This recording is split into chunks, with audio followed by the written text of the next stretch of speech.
You're listening to the Beans and Dice podcast, a podcast about how we game. Hey, folks, welcome to the Beans and Dice podcast, Thursday night live call-in show. I'm Carlos. I'm Rob. And I'm Wayne. And we are a podcast about how we game.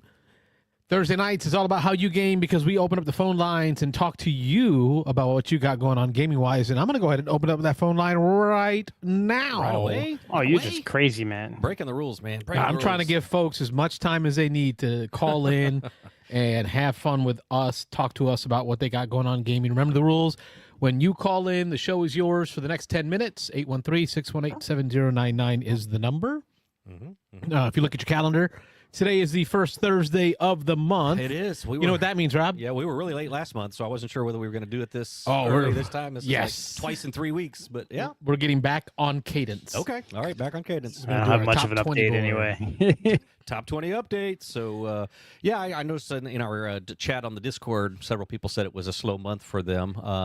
I just, by chance got lucky and was at Dice Tower retreat, I should say, and so I got a bunch of games played there. But yeah. So it's not a slow month. Like I played a lot of games, none that only like a couple that'll make my top 20 and a couple of moves. You were at a convention too. Well, no, I was at yeah, right at the very end, right? Yeah. Economicon was still in September, so I played like 20-something games last weekend, but a lot of them were good, but we'll talk about that later. But yeah. Yes. And Wayne, if you've got your list up and ready and you want to knock yours out, you're welcome to it. Sure. We'll start with Wayne. I guess we can do that. Remember, the Beans and Dice call-in show, Thursday night live call-in show. Tell your friends about it. Make sure you hit like and subscribe on whatever platform you're watching on or listening. If you're listening to the podcast, that's posted up afterwards. Make sure you put in a review so help other folks find us. Yeah, don't be concerned about disrupting us, whatever we're in the middle of. If you call in, take over the show, we want to talk to you for 10, 15, 20 minutes, and then we'll move on to what we were on. So interrupt away, but especially when it's Wayne giving us his update to his top 20. Interrupt away, yeah. So I had two that fell off, and then a couple of new guys and a couple of moves. So it's not too big of a change. But the first game that fell off only because it hasn't gotten played is Flamme Rouge. It fell off because of another game that we are playing that is a racing game that you'll get to in a minute. But Flamme Rouge would make my list again. I think this is still top 1 or 2 of my racing games that I love. I think it doesn't often have a runaway leader, which is generally my complaint about racing games. Is in a lot of racing games you'll have a runaway leader, or it's hard to catch up to the leader. Let's just say that at least. So Flamme Rouge, Toy Battle fallen off of my list. It was played and I took it off my list because I wanted to move some other things around. It's a great game. I don't know if it would make my top 20 list because it's 2-player. It would probably make my 2-player party game list easy because it's a lot of fun. I think my problem with it is I've played the same board a million times so far. I need to play the other boards and learn them and get that sort of diversity of play. That's what we did last week, right before the show. Carlos ran me through each of the other boards. I think we played like one game on all the other boards because I never played any of those. And I'm excited about going back and replaying those other boards. Still a great game. Still thinking about picking it up because I think it's a nice game. But at 2-player, we'll see. So Rumble Nation has been played and moved down to my number 20 spot. Okay. Still love it. Actually played it a bunch this weekend at the con. I think I taught it and played it probably 4 or 5 times easy, and people kept, let's play that again. It's like after the first play where people see the war, they go, oh, okay, now I get it. Let's play that again. And so ended up playing it at 3 and 4-player, I think 4 or 5 times this weekend. So it got played a bunch. So it fell down my list a little bit just because it's hard. I mean, we're at a couple hundred games played this year, so top 20 is a tough spot, but I still really enjoy Rumble Nation. Crusaders I Will Be Done has been on my list a long time. Fell down to 19, excuse me. Raw hitting my list, going on the list. Hey, there we go. Yep. Oh, you know what? I think I screwed up. Uh-oh. Yeah, maybe I did. I think there's a game I played at the con that I would definitely put on my list, and I forgot to. Oh. Because I'll do it next month. But Raw, I have had some fun plays. I play with you guys. I play with somebody else, another group. It's sort of enjoying it. I like the new what's interesting is the copy that I own is an older version, and the rules are there's a different tile set almost that isn't in the new game, or it's different in the new game, in the new version. So I'm enjoying my plays of Ra. Ooh, hey, look at that. That's what you do when you hit the scroll mouse. But yeah, so Ra at my number 18. We've talked about on the underground at number 17. The numbers on the side are off by one because of the header row. I should mess that up, fix that somehow. Thunder Alley is new to my list, hitting at number 16. We are playing a league of it on Tabletop Simulator. So we're playing it live remotely.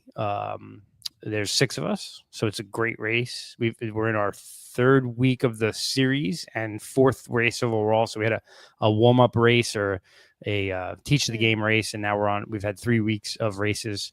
Yep.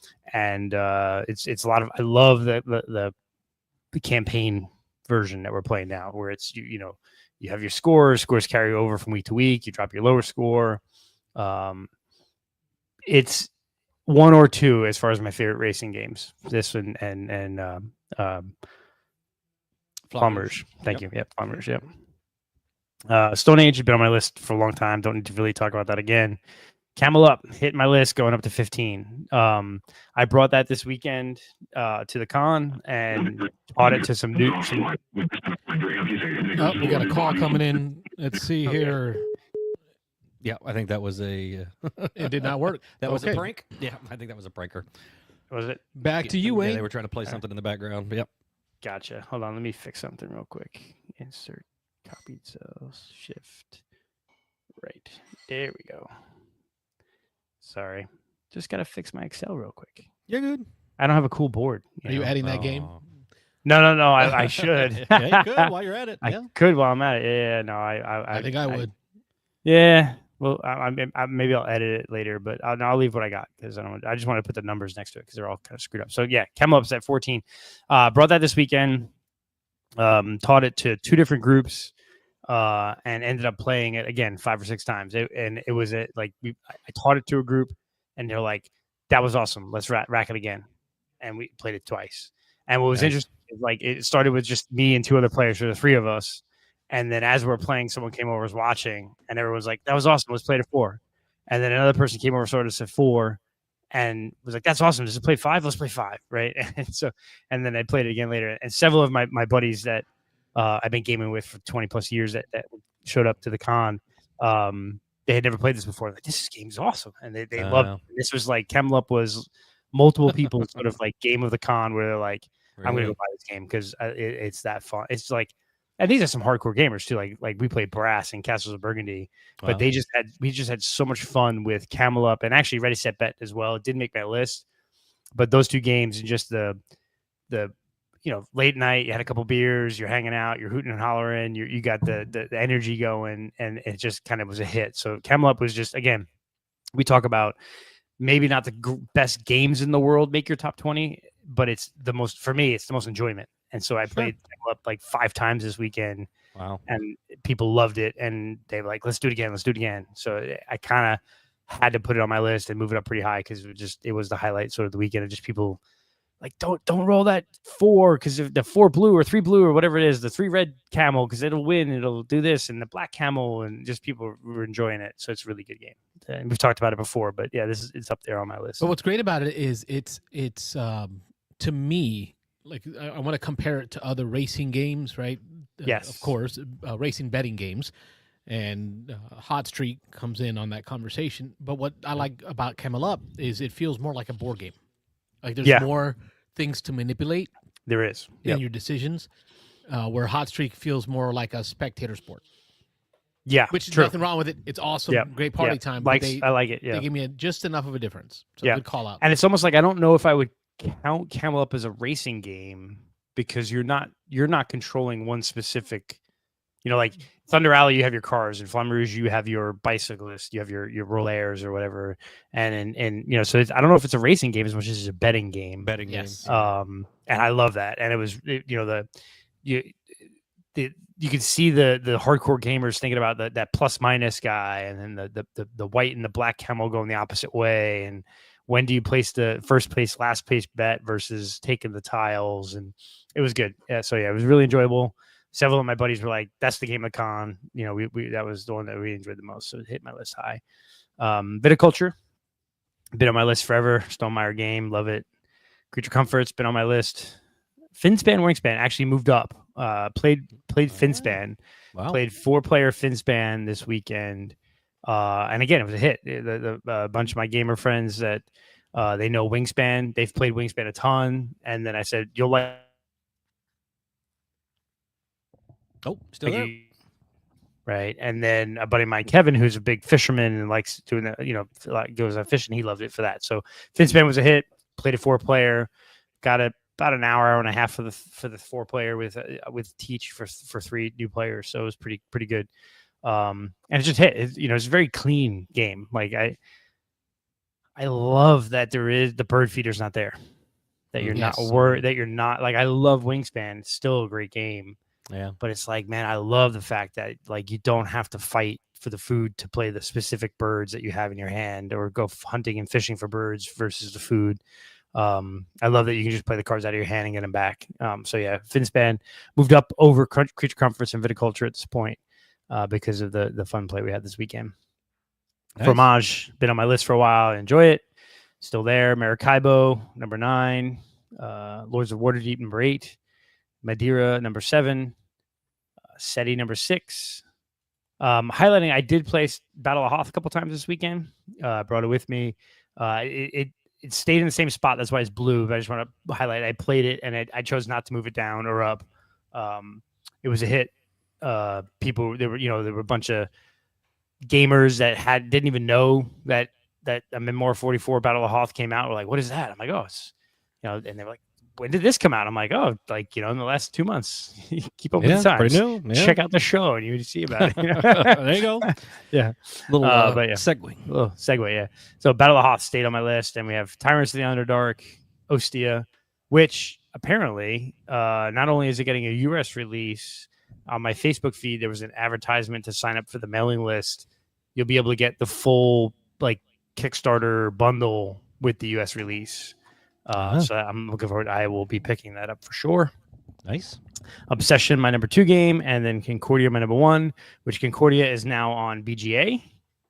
It's a very good implementation from what I've seen so far. Wait, what? It is, yeah. Yes. It's on BGA? You haven't been playing? Yes, it is. I'm in. How many games? It's in, is it an alpha or beta? It's in beta. It's beta, I think. Beta, yeah. I think. Yep. Mm-hmm. Yep. I might have to set up a game with Wifey. It's one of her favorites. It's a good implementation. I'm still getting used to playing it online and not missing things, but I'm kind of just hunting and pecking in this first couple of games I'm playing, but enjoying it. So it's yeah, good. Yep, it's good. So there you go. There's my top All right, 20. Not too much changed. So let's do a little cutout snippet. Yep. So run us through your top 20 board. So introduce it and run us through it, and I'll cut it out as its own segment in 5, 4, 3, 2. Okay, this is Wayne from the Beansanddice podcast. Just going through my top 20 games played this year. These are games that I played and enjoyed playing this year, so it's not necessarily my top 20 of all time, but it's the games that I've enjoyed playing this year. My number 20 is Rumble Nation. My number 19 is Crusaders, I Will Be Done. Number 18, Raw. Number 17, On the Underground. Number 16, Thunder Alley. Number 15, Stone Age. Number 14, Camel Up. Number 13, Viticulture. Number 12, Creature Comforts.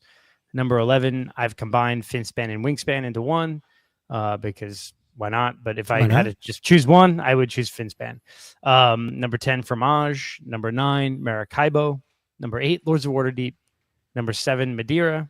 Number 6, SETI. Number 5, Star Wars Battle of Hoth. Battle of Hoth. Nobody wanted it. They all left the planet, so it wasn't for Hoth. Yep. Yeah. Battle of Hoth.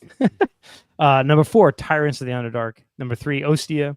Number 2, Obsession. And number 1, Concordia. And that's my top 20 for the month of September. All right. Well thank you, done. Wayne. Well done. Yeah. I forgot to get the camera on here. So got to set a camera for the big board. The game I forgot. We played. Go. We'll talk about that while Carlos does his thing. Yep. We played Medici this weekend. Oh, okay. I know you mentioned Medici there. You kind of slipped out there for a second. I did. So I told you. I'm like, oh my god. I was wondering if that was it. Oh, yeah, it was because my buddies and I all played. We played Raw and Medici. So. Well, we'll keep everybody in suspense on that, but I think I know where Medici's going to finish in relation to Raw, but that's okay. Yeah. That's okay. Not by much. Not by much because actually I still love Medici. Okay. But I'm actually getting a bit more appreciation for Ra. I'll be honest. Okay, that's good. So I think the Gulf, they're always were fairly close, all Yeah. 3 games. Yeah. But I think I would put Ra over Hollywood Blockbuster at this point. Would you? Okay. Yeah, I probably would flip it. I probably would change my of the 3. I would say I still think Medici's better than Ra than Hollywood Blockbuster. So I've only played Hollywood Blockbuster that one time. So it's fun. It's fun though. They're all fun. But nice. Yeah. All right. I've got a decent amount of games that came in I was too. surprised. I thought you said you were just going to have a couple, and I look over there, you got a stack of them. I said I was going to have a bunch, and now I'm struggling over here. So while I'm finishing, go ahead and take over. Yeah. So number one, Rob, there is a sideboard over there, right? Yeah, we have our new innovative mechanic. I don't know how innovative it is. It's a whiteboard where we draw on it. Can you believe that?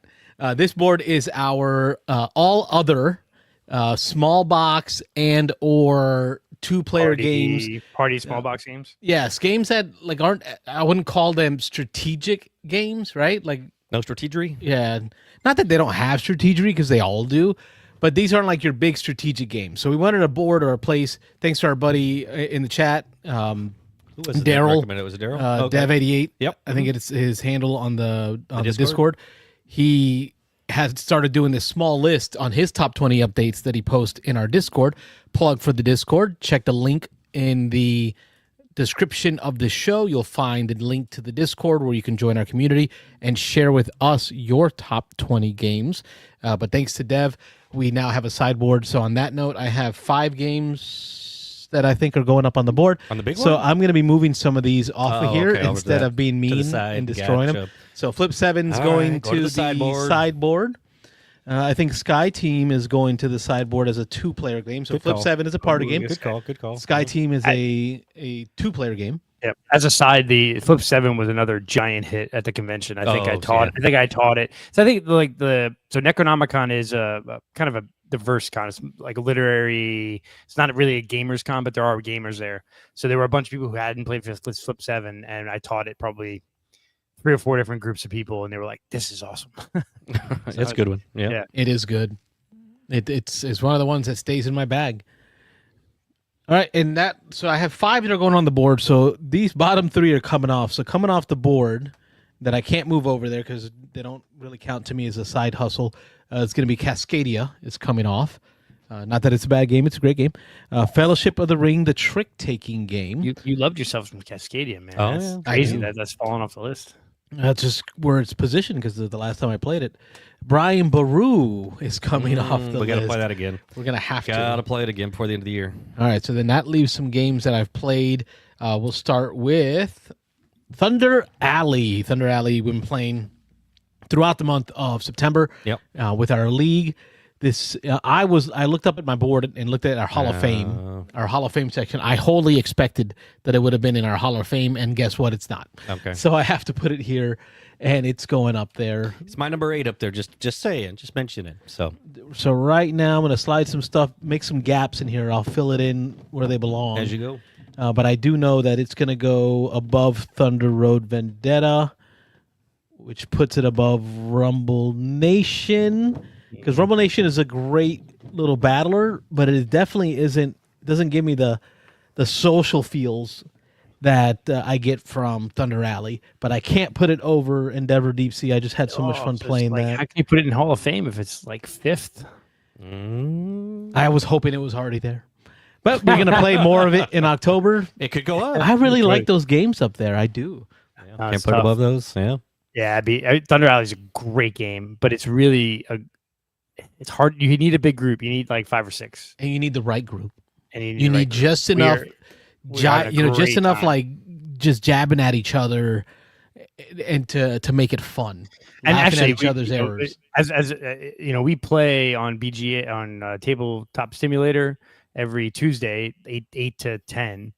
If you're on our Discord server, you could jump in and listen in to the panel. Yeah. And if people want to jump in and watch, I'll stream my screen. It's kind of it's interesting. So, Disclaimer: I can't control the content of the conversations It gets a had. little vulgar in there sometimes, but if you don't mind, some language and stuff. It's a good time. Language is language. Man, you're watching me lower all this stuff. Like I'm looking at everything else left on here. All right, so here's where I'm struggle bussing.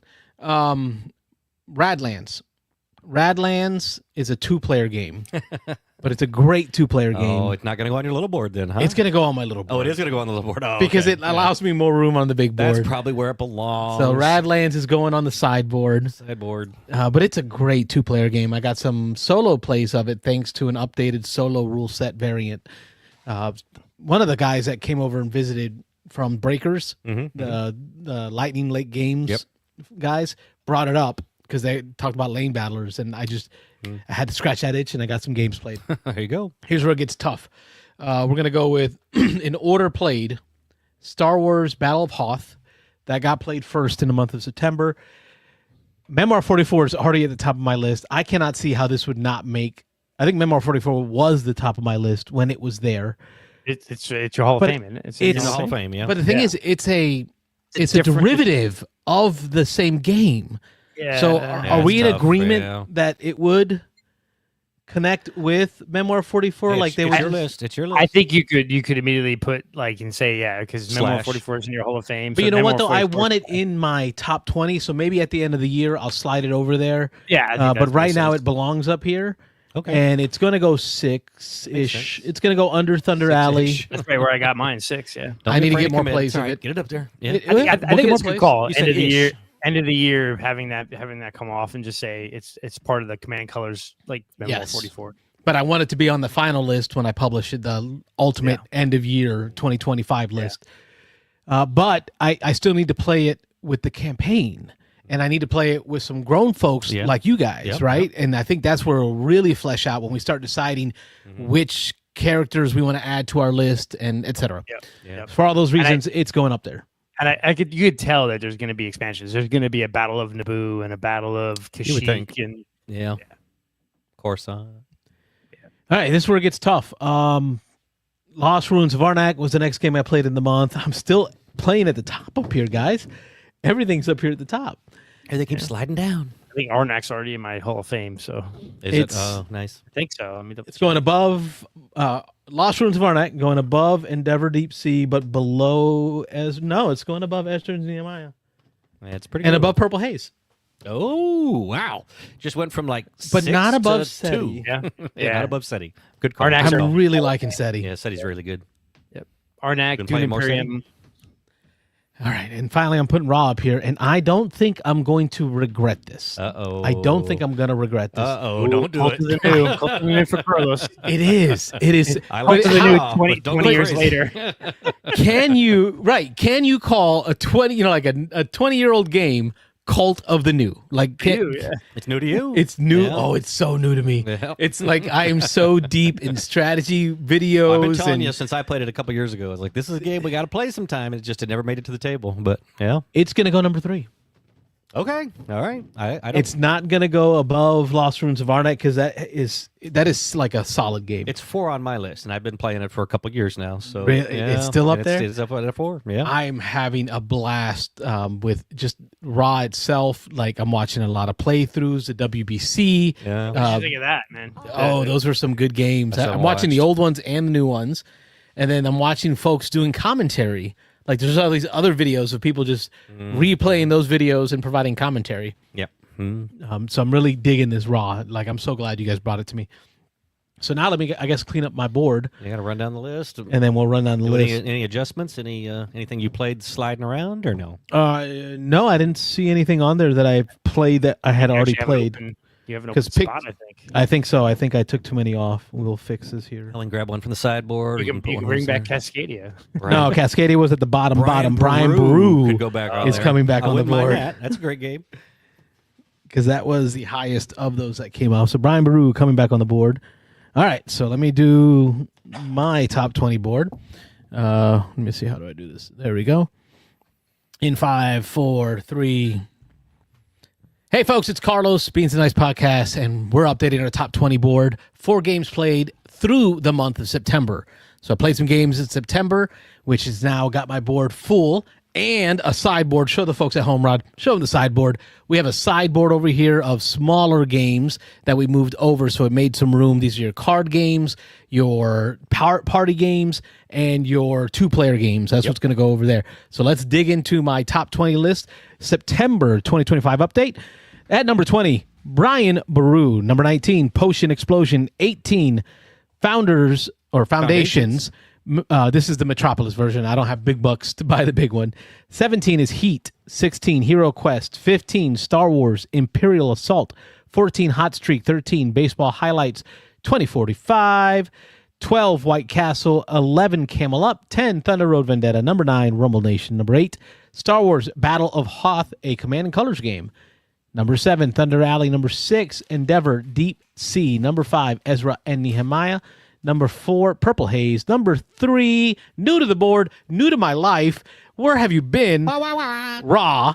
Number 2, Lost Ruins of Arnak. And number 1 still for the year of 2025, SETI, Search for Extraterrestrial Intelligence. So that is the updated top 20 board. It's a great list. You want to hit your sideboard as well? Oh, no, that's just garbage. That's garbage on the sideboard. Well, we can put it out there. It doesn't have to be on the official video. Okay, so my sideboard, I got Jungo, Toy Battles, Pixies, Flip 7, Sky Teams, and Radlands in no particular order. So you got 6 there. Okay. Yeah. So, I'm going to, once you mention the But sideboard. if the game is a side game, like a 2-player game, party game, or a card game, if it makes the board, it's because I want it to be in my top 20. So there are card games, party games, 2-player games that I played this year that I don't want on my top 20 board. These are good. Okay. That's why they're there. They belong on a sideboard. Yeah. I agree. My Phone turn. lines are still open, 813-618-7099. We will take your phone calls and interrupt us mid-board if you like, All right. because it's still a call-in show. Show enough. All right, well, you reminded me of the sideboard just as we came on the air here. So since you did that, it's going to allow me to throw up a couple that I played in the last month that are sideboard worthy. And again, I'm going to cap my sideboard at 10, even though I've only got one on there right now, Toy Battle, which I put up there last week.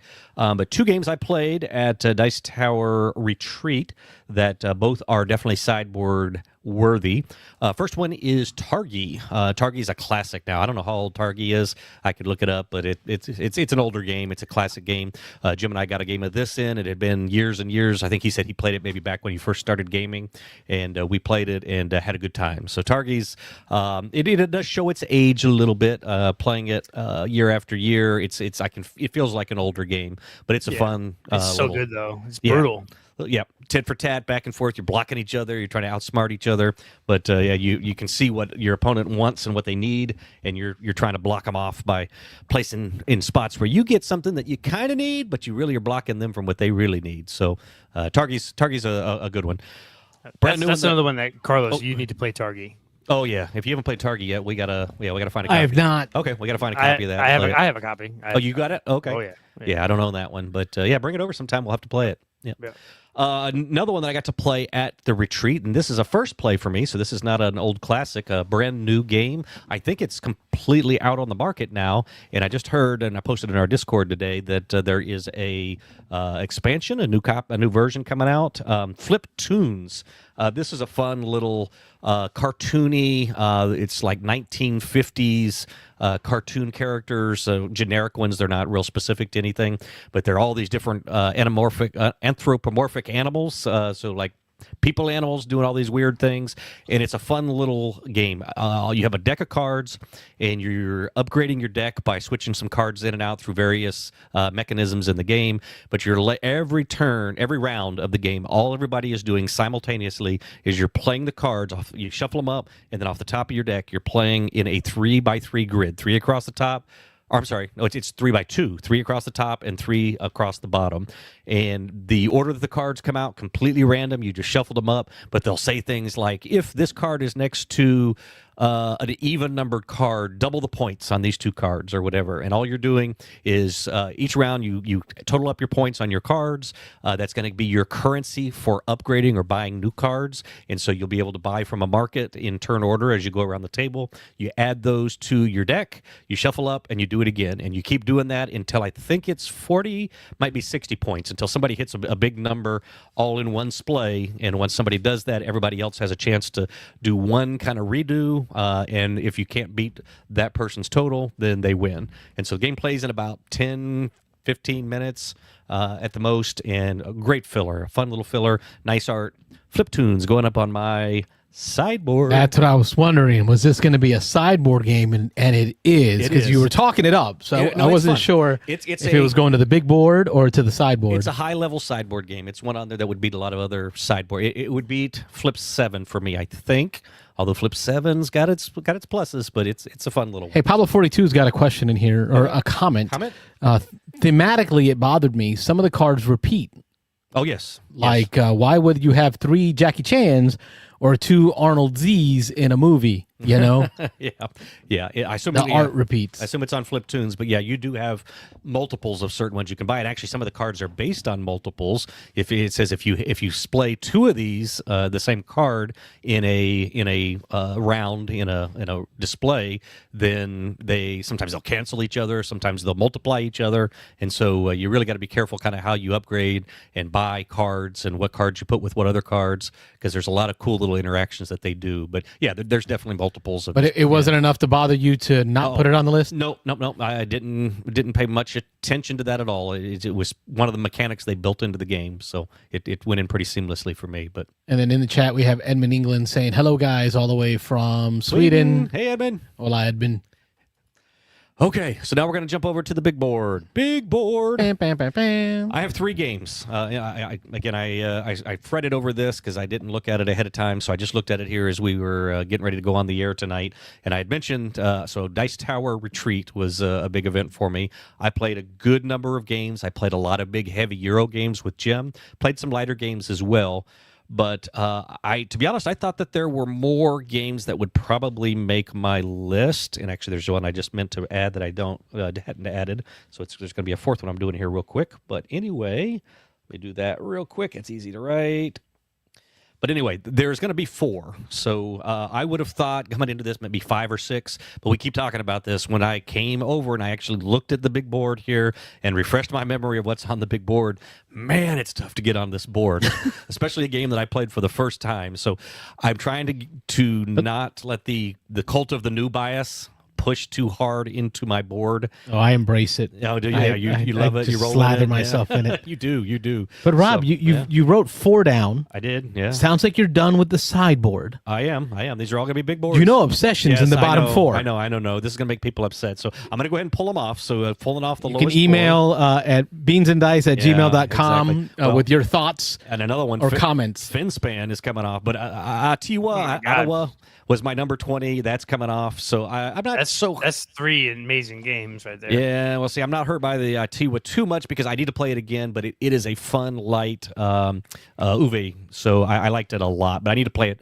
a couple more times to really get it up there higher on my board. FinSpan, I just have not played this since we talked it up earlier in the year, and so I need to get some more plays in. I know you guys are getting plays in solo and whatnot. I just don't solo. I don't know. I just played with 4 this weekend. Yeah. Did you? Yeah. That's nice. At the convention, yeah. Obsession. So this one hurts. This is a great game. It's number 2 on my list. Yeah, I've been playing. Yeah, so and there are a lot of Obsession fans in our Discord. Yep. Like are going to be unhappy. Anything Obsession comes up, you see them come out of the woodwork. Oh, I don't know. Can I do this? All right, hold on. This one of these may not. I love this. Yeah, this is personally difficult. I mean, Lisboa. I've played Lisboa one time. It was my first ever Lacerda. I played it earlier this year. I didn't understand probably half of what I was doing for half the game until it kicked in. Off the list. Oh, is it really going to go off the list? It is a great game. If I play it again, it's got top 10 potential. But so would Obsession and FinSpan. Obsession, yes, probably. Well, I don't know top 10 for FinSpan, but yeah, great games. I mean, all right, I'm going to slide Lisboa down to 20 for now. I got to think about this one. So Lisboa may stay up there. I'm just saying. Anyway, okay, so Federation, fun game, been on my list almost all year. It's going to take a tumble. It's going to come down to 19. I think these 3 games that I definitely am putting on go above that. Let's see. The first one off of my list that I played, these are all games that I played for the first time this month ever. So these are all 3 new to me games. First one is going to be Takanu, Obelisk of the Sun. This is one of those Turksy games. The Teotihuacan. You keep going with them. There's about 8, 9, 10 of them out now. Tzolk'in, Teotihuacan. There you go. Yep. Thabai is a new one that's getting ready to come out that I actually got to play at the con. I didn't love Thabai. Something like that. Taiwanatsu, yeah, that one's one. Yeah, there's a whole list of them. Those Turksy T games. Oh no! Well, it's still on the list though. You saw what I took off, Mike, right? I took off Obsession, so I took off Fence-Ban, so it means something. There, I would take off Federation over those. But. Pablo put another one of those TOT games up there, but yeah, I'm not even trying that one. But that's a good one. That's that Tiwanatsu. Anyway, Takanu, Obelisk of the Sun, had a real fun time. Jim taught this. He did a real good job of teaching it. These T games tend to be a little complicated. This is one that was on my wish list to play for probably the last 2 or 3 years. I've really wanted to play it. So finally got to play. I was not disappointed. I liked it. I know this is not a lot of people's favorite of the T games. This is a lot of people's kind of mid, it's a T game. But for me, I really enjoyed it. I liked the, there's a light side and a dark side thing. You ever heard of light side and dark side? Would you say it's a low T game? Low T. They got a pill for that.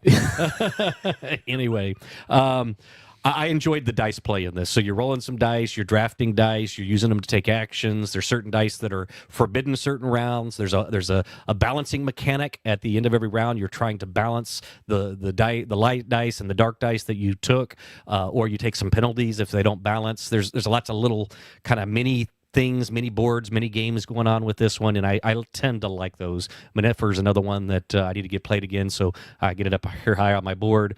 But Takanu hit my list, number 18 for the moment.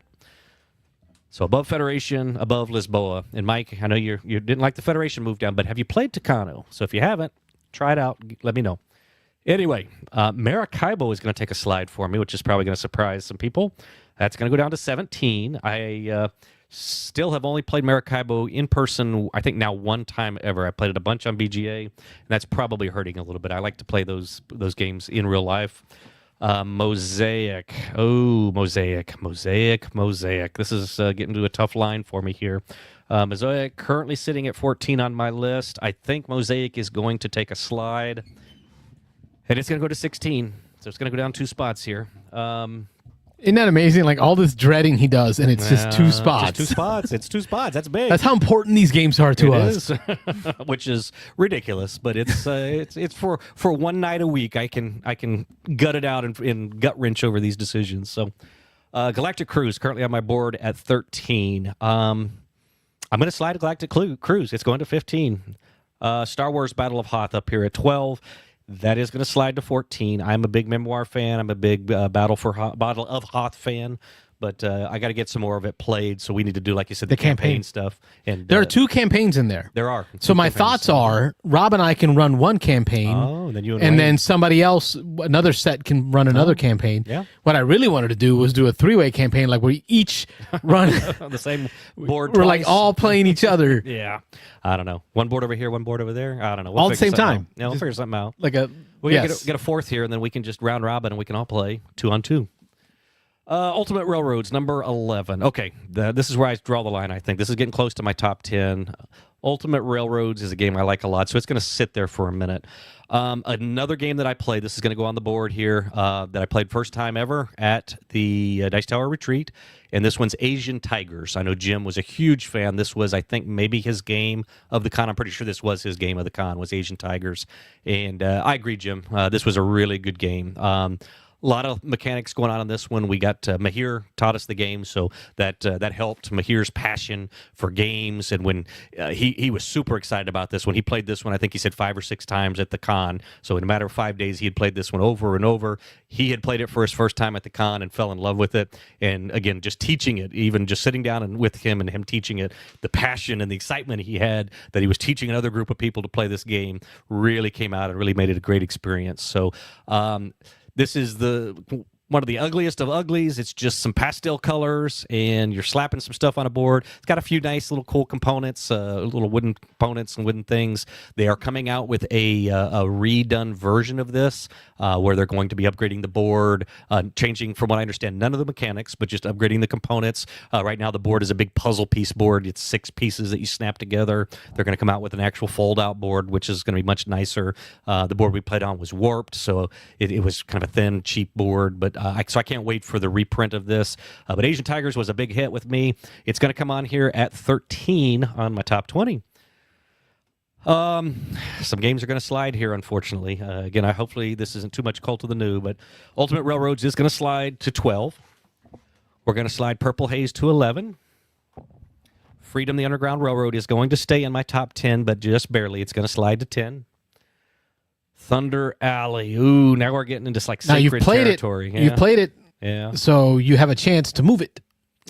You are correct. You are correct on that. You don't have to just slide it. It can totally move around. Let me pull it off for now. That's a good point, Carlos. I like that. Yeah, I like that. I can keep my job. Yeah, you can keep your job. Right. Yeah, you're doing good stuff over there. Toledo. Doing the Lord's work. Need to play. There you go. I need to play Toledo. Oh, is this the big T game? It's another game. It's not the low T. Yeah, it's the high T. It's a big T. Yeah, this is not Turksy, I don't think, but or it might be. It might be in that T series. I can't remember. Anyway, it's going to slide to 9. I was really high on this game the first couple times I played it, and I just haven't played it in 3 or 4 months. So another play, it probably jumps a little higher up there again. But right now, sliding to 9. I know I got to get going here. Concordia. Ooh, again, now we are getting into like really tough waters here. Do I want to slide Concordia? I'm playing Concordia right now in beta on the BGA Board Game Arena. This is tough. I think I'm going to play this game some more before the end of the year, so I will leave myself that leeway to move this up if need be. But another game I really, really am enjoying right now. I've played this twice in the last less than 30 days now, and I can't wait to play it again. I'd play it tonight if we had it and we could get a game in. This is Civolution. Civolution, I don't know what it is with this game. I have done horrible. I've played 2 4-player games of this. Both times I've played, the first time I played, obviously, I was brand new to it. The second time I had played it once, which was last night. Both times, though, other brand new players have played and have beaten me handily. So I don't know if it's a problem with me. I think with this game, I tend to do what I do with a lot of games I play for the first time. I dabble in everything. I want to try this out. I want to try that out. I want to ring that bell. And I'm seeing other people just do the same thing over and over and over and push that point engine again and again and again. And I'm not taking advantage of that. But this Civolution is a game that I just enjoy everything that's involved, doing all the different things. And so very briefly, this is not a brand new game. It's not old. It's been around for maybe 2 years-ish. It was a Kickstarter a couple years ago. It's a civilization building theme on top of a Euro game. There are dice involved. You have a big it's not really a tech tree because you're not doing one thing to move on to the next level, but you've got about 20-ish. There's math here. 6 divided by, multiplied by 6 by 5 by 4 by 3 by 2 by 1 are what your options are. So you've got however many that number that comes up to. But you're basically rolling dice at the beginning of the game, and then at certain reset points, when you do a reset turn, you'll roll your dice again. It's I think you start with 6 die. You can buy extra die as you go, and your die become your actions. And whatever you roll, you use them. So an explore action might require a 6 and a 4. So if you don't roll them, there's dice modifications. There's focus tokens that you can take that allow you to roll a die up or down 1 pip. But if I use the 6 and the 4 to do the explore action, then I just remove those dice off my board and use those, expend them, and then I can do an explore action on the big board. I can flip over a tile if I want to migrate, if I want to move to a new area. That might be a 3 and a 2. So I spend those 2 die and I do a migrate. And so you're taking 1 action at a time. You're going around. There is a hand management and resource management. You have a whole section of your board that as you move to new areas, you can mine different resources out of the hills or the swamps or the grasslands or the water areas or the mountains. There are hidden things. There's volcanoes that if you flip a volcano, can wipe out your civilization. If you've got a farm and people there, they just get destroyed. There's the hidden grotto that if you just happen to flip a hidden grotto next to an area that you have control of, as long as you keep control at every round, you get a couple of points. There's card play. There's advancing through discoveries. You're trying to upgrade characteristics that you have. Just a lot of different things. You're building wooden stuff out on the big board. It's really, again, it's not a civilization game. It is a Euro that has a civilization theme slapped onto it, but I really like this one. Carlos, I think you would really like it because of the civilization-ish touch to it. But I know I feel you're starting to creep more into my Euro world here because the more you play these Ezras and Nehemiahs, and I think the Euro world is creeping more towards you? me. Is that what it is? Okay. Like they're getting more. Their rules are getting more thematically aligned. Okay. Yeah. So theme and rules mechanisms coming together. Yeah, and I know Wayne, you would like this. So I don't think you've ever played this either, right? Is that correct? Yeah. Oh, I think you're on mute. Yep. Sorry. Coughing every now and then, so I put on mute. No, I don't. I have not played it. I've heard mixed reviews, so I stayed away from it. But given your glowing recommendation, I think I need to give it a try. I have also heard mixed reviews. I think you both would like it. It's a Feld game. I think we need to play. Jim's got it. I'll need to borrow it. Yeah. But it's supposed to be like Feld. It's squared. I won't say anti-Feld. It's whatever. It's the most opposite of what he normally does in his game. This was way outside of his usual. I won't say out of a sandbox. I mean, he's a brilliant guy, obviously, with what he does and all the designing he does, but this is very different than anything he's done. It's very much heavier than the other stuff that he's done. He tends to stay medium weight. This is definitely on the heavier side, but it's not heavy. It's not a heavyweight game. The teach takes about 30 minutes. It is a decent teach, but once you get it, you get it. And it's just a couple mechanisms over and over again. But if you know, you know. Yep, I am really liking this. So Civolution, I'll quit talking about it. It's going to go up here temporarily at number 8, but this could be in my top 5 with a few more plays. And Jim likes it quite a bit. It's his game. He's taught it a couple times that I've seen. I know he's taught it 10 more times that I haven't seen. We played with Daryl last night. Daryl likes it. I get the feeling Daryl doesn't love it, but he likes it. And then I've played. I know a couple of other people in our group, like y'all said, it's gotten mixed reviews. Several people like it. They say they've played it once or twice. They're kind of done with it. But man, I'm just starting to explore it. I'm really thinking there's a lot more in this that I'm going to like, and I want to try some different avenues. The scoring goals change every game, so they all play a little differently. But yeah, man, I'm really liking Civolution. So high thumbs up from me. Okay, so now we go Concordia. Man, can Thunder Alley leapfrog Concordia? I'm going to say yes. Gut reaction there, yes.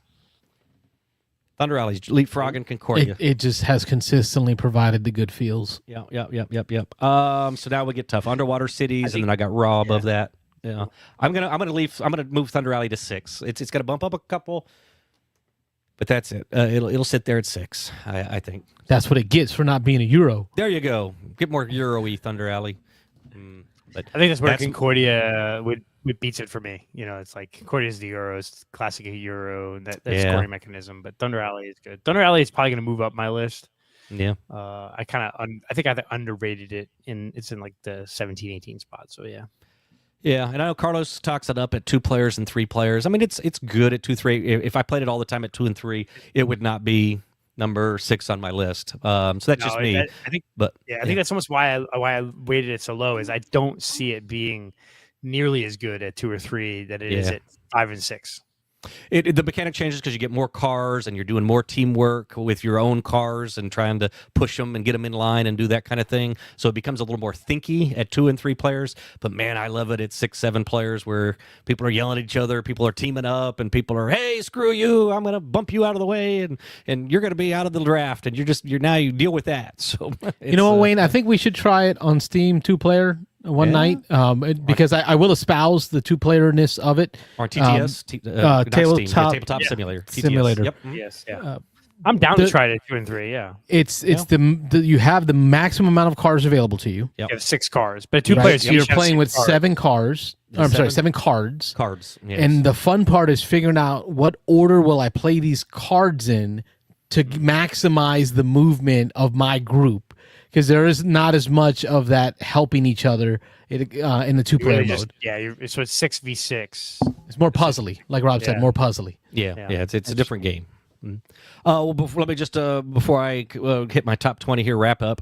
Dark Ages was the one that I was on the fence with. This game is a lot of fun. I need to play it again. There's a couple different versions of it. There's a Charlemagne version. There's another one. They're set in different settings, but from what I understand, mostly the same game. There's a few small changes to it.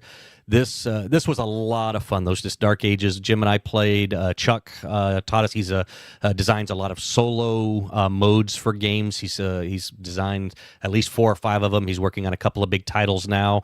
A couple of them that I can't even mention right now. But he taught us this game. He said, one of his top 10 all-time favorite games. It's been out a while. I had never heard of it.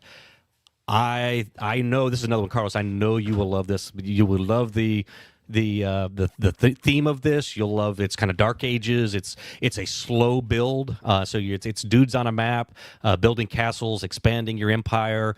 But it is very much in the first round you might produce a stone. And then the second round, you might produce a stone and a wool. And the third round, you might produce your first military unit. I mean, it's a slow build, but it's one of these games that builds up by the end of the 2 hours. You've got a massive army that's marching across the board with upgraded cavalry and upgraded archers, and you're attacking from a distance, and then you're running your cavalry in, taking over somebody's home castle. It's a lot of fun. It's a build up. And it's got a fun mechanism of your actions. You're playing them on a action board that's, I think, 6 actions or 5 actions that everybody is doing. And if you place where somebody else is, you place 3 high. So the first person takes the first spot, the person next goes on top, and the next goes on top. If a 4th person wants to go there, it bumps the bottom one out. And you're hoping people bump you because you do have a reset action that you have to do if you don't get bumped at some point and you have to waste a turn. I say it's a waste. You still get to do things, but there's a turn that's not as glorious that you do a reset. So your part of the game is deciding, all right, if I go there, it's going to bump Carlos, but he's only 1 turn away from a reset. So maybe I hold off on doing that 1 turn, make him do his reset so I don't give him a bonus action, and then I take that action. And so there's a lot of fun mind play with this, but Dark Ages, I think I just saw that. Oh, sorry. What came out in 2020? I'm knocking stuff around. So excited. So excited. Hands flying everywhere. Yeah, I think this is 2020. So this has been around about 4 years. I had never heard of it, but this is another one that we need to find somebody with a copy of it. I'm not ready yet to go out and jump in and buy it. Let me check the prices, but it's got a fair number of components and stuff to it. So I assume it's not super cheap, but this was a really good game, and I can see why Chuck, a game designer, has this really high up on his all-time list. So this is one I was struggling with putting it on my list, but I don't think I can bump Lisboa for Dark Ages right now just because I need to get another player or 2 of Dark Ages in. But really enjoyable game, and if you get a chance to play one of these Dark Ages games, I highly recommend it. It's a lot of fun. Oh, the historicity in here, like it's just. Oh yeah. You're just trying to plant this on me, aren't you? You just.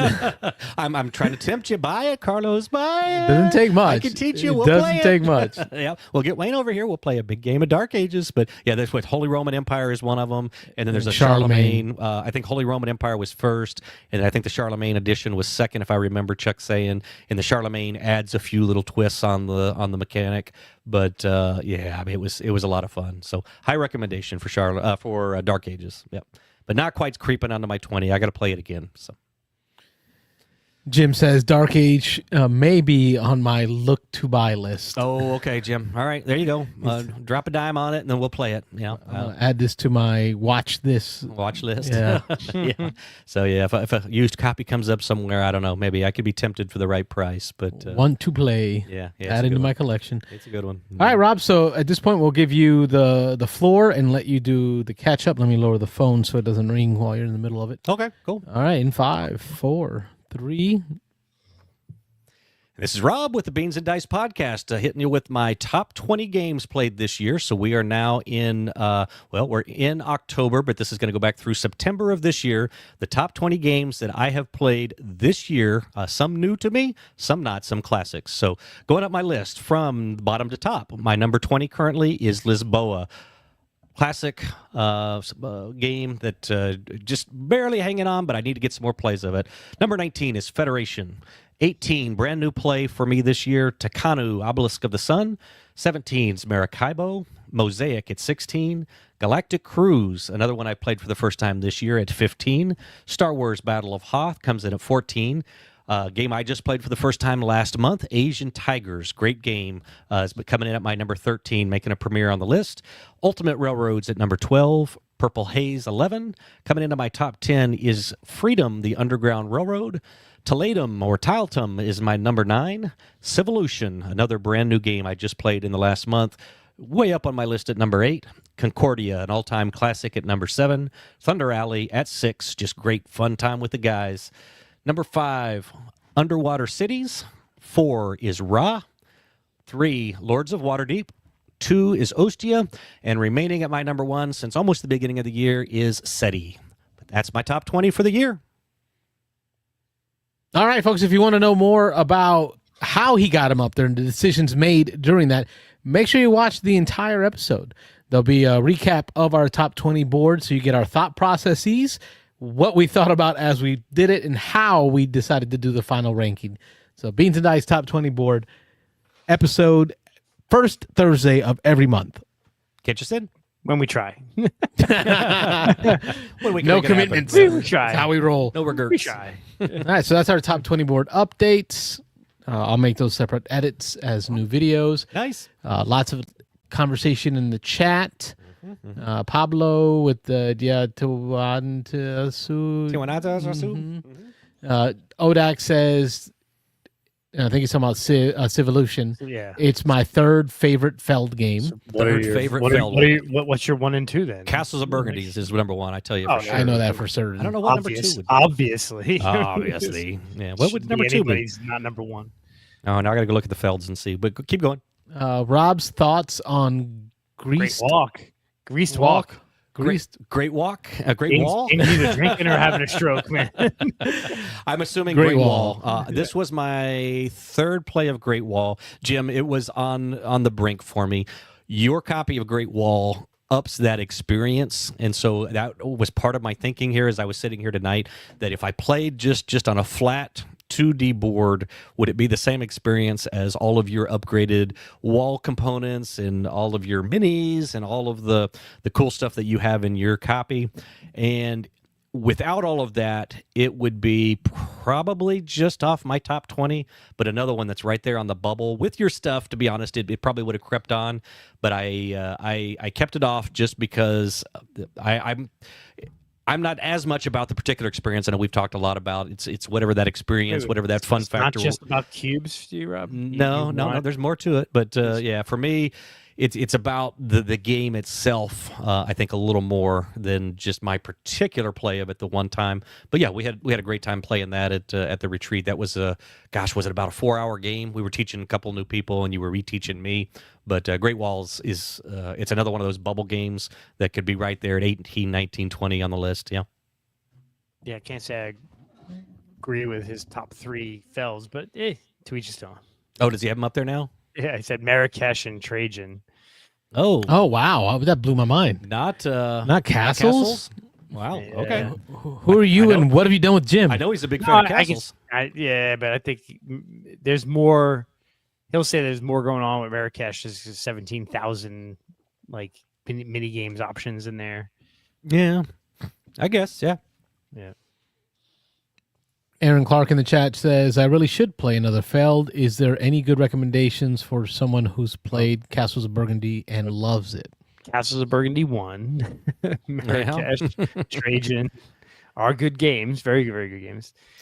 Yeah, I was not blown away by Trajan. I know Trajan is a lot of people loved it. It was on my list for a short time. I don't think it's still up there, is it? No, it was on my top 20 when my list was fresher in the year, but it fell off pretty quick. I don't know. A lot of people really, really like it, but to me, it feels a little dated. It is an older game, but again, it's one of those that when I play it, I feel like the newer mechanisms people use with some of these games are slicker.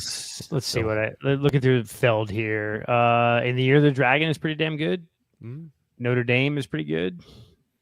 Pillars of the Earth, Castles of Burgundy. I haven't played Pillars of the Earth yet. Yeah. Bora Bora, Trajan, Castles of Burgundy, Carpe Diem, Castles of Burgundy. Yeah. Jim says in the chat that he's burnt out on Castles of Burgundy. Hey, Rob, the Civolution game does have a dice mechanism, right? Right. So in the Civolution game with its dice mechanism, if you enjoyed the dice in Castles of Burgundy, is there a flavor of that or a hint of that in Civolution that would connect you to it? There is a little flavor of it. It's not in Castles of Burgundy. You can use those dice to, how do I want to say this? So, like if you roll a 3 and a 4, you can take tiles from certain different places, so you still have a bunch of options there with what to do with that 3 and 4. The difference is under Civolution, you roll the 3 and the 4, and you have a action that you do with the 3 and the 4. So you've got some leeway with it, but it's a little more limiting that way. There is again there's what they call a focus mechanism that you can spend focus tokens to adjust die up or down 1. A 1 becomes a 6, so there is a flip around mechanic like that. But yeah, it's I can kind of see some similarities. You're not going to get the same exact flavor, though, that you get with Castles of Burgundy. I feel like Castles of Burgundy maybe is a little freer in the way that you can use those combinations of die. And just the fact that, well, I say combinations. I guess maybe that's the big thing now. It's hitting me. In Castles of Burgundy, you're really not using combinations. You're using 1 die to do this, and you're using 1 die to do that.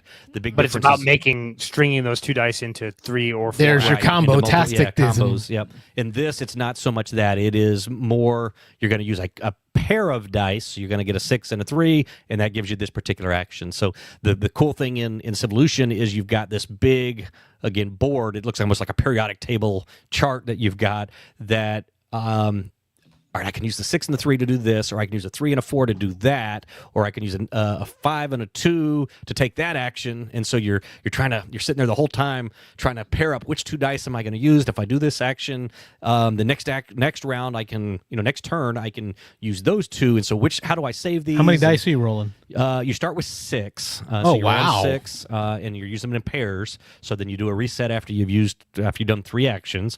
Again, one of the actions, though, is that you can buy 1 additional die. So each reset of the game, you could potentially keep buying another die, and there's a little stack off to the side that you can buy these extra die.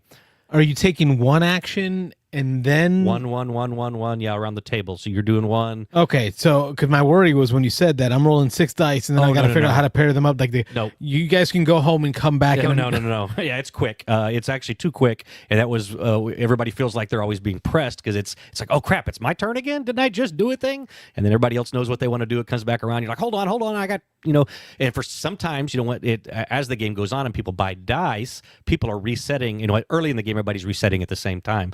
By the 3rd or 4th age of it, everybody's resetting at different times. And so on Jim's turn, he may only have 2 die, so he only really has 1 option. So his turn is going to be quick, lightning quick. But I just rolled 8 die, and now I've got 8 die that I've got to try to figure out what combination I want to do. So it goes. We were at 4-player, and 2 off, and it was my turn. And I was like, hold on, I gotta think this through. I got a 6 and a 2. I got a 5 and an 8. An 8. Yeah, sure. I rolled an 8. But anyway, you know where I'm going. So I had those tricky dice. But anyway.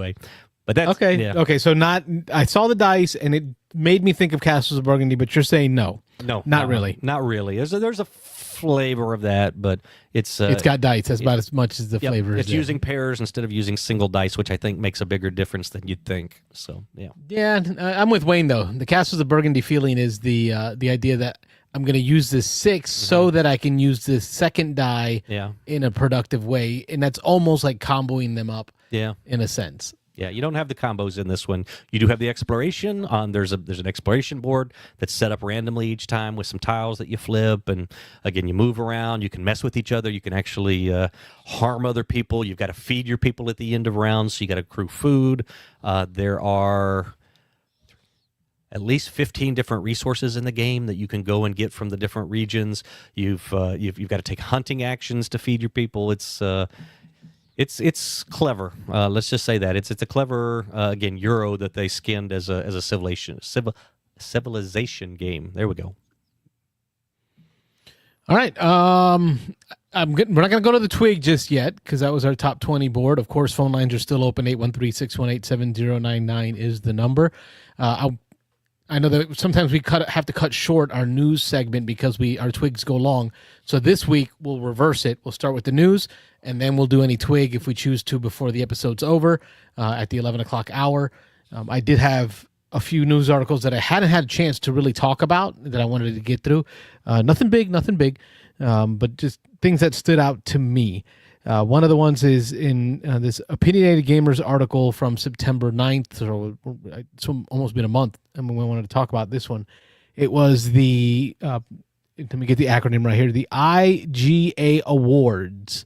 So the International Gamers Awards for 2025 were announced, and the multiplayer category winner is SETI. Nice. The best two-player experience category was Lord of the Rings Duel for Middle-earth. Good choice. And then in the best solo experience category was Star Trek Captain's Chair. Oh, okay. David Turksky and Nigel Buckle That's in there. what I want to play. Yeah.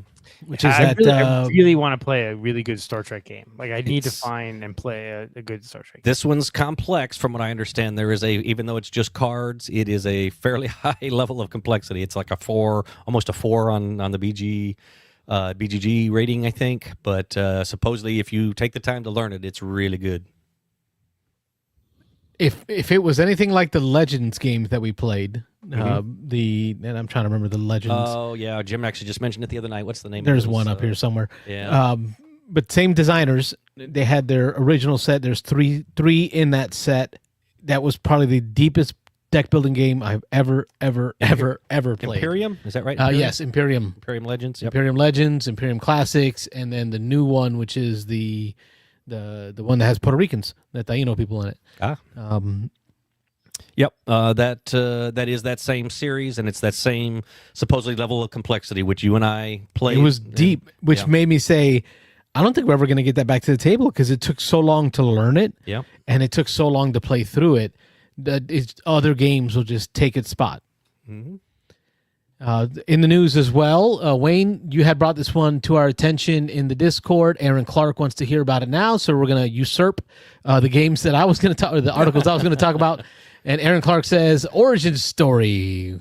Exclamation point. He wants to know about that. Stonemaier. Well, Wayne, tell us about the Stonemaier announcements. Yeah, so Stonemaier Games announced a new game called Origin Story, which is a trick-taking game from 1 to 5 players.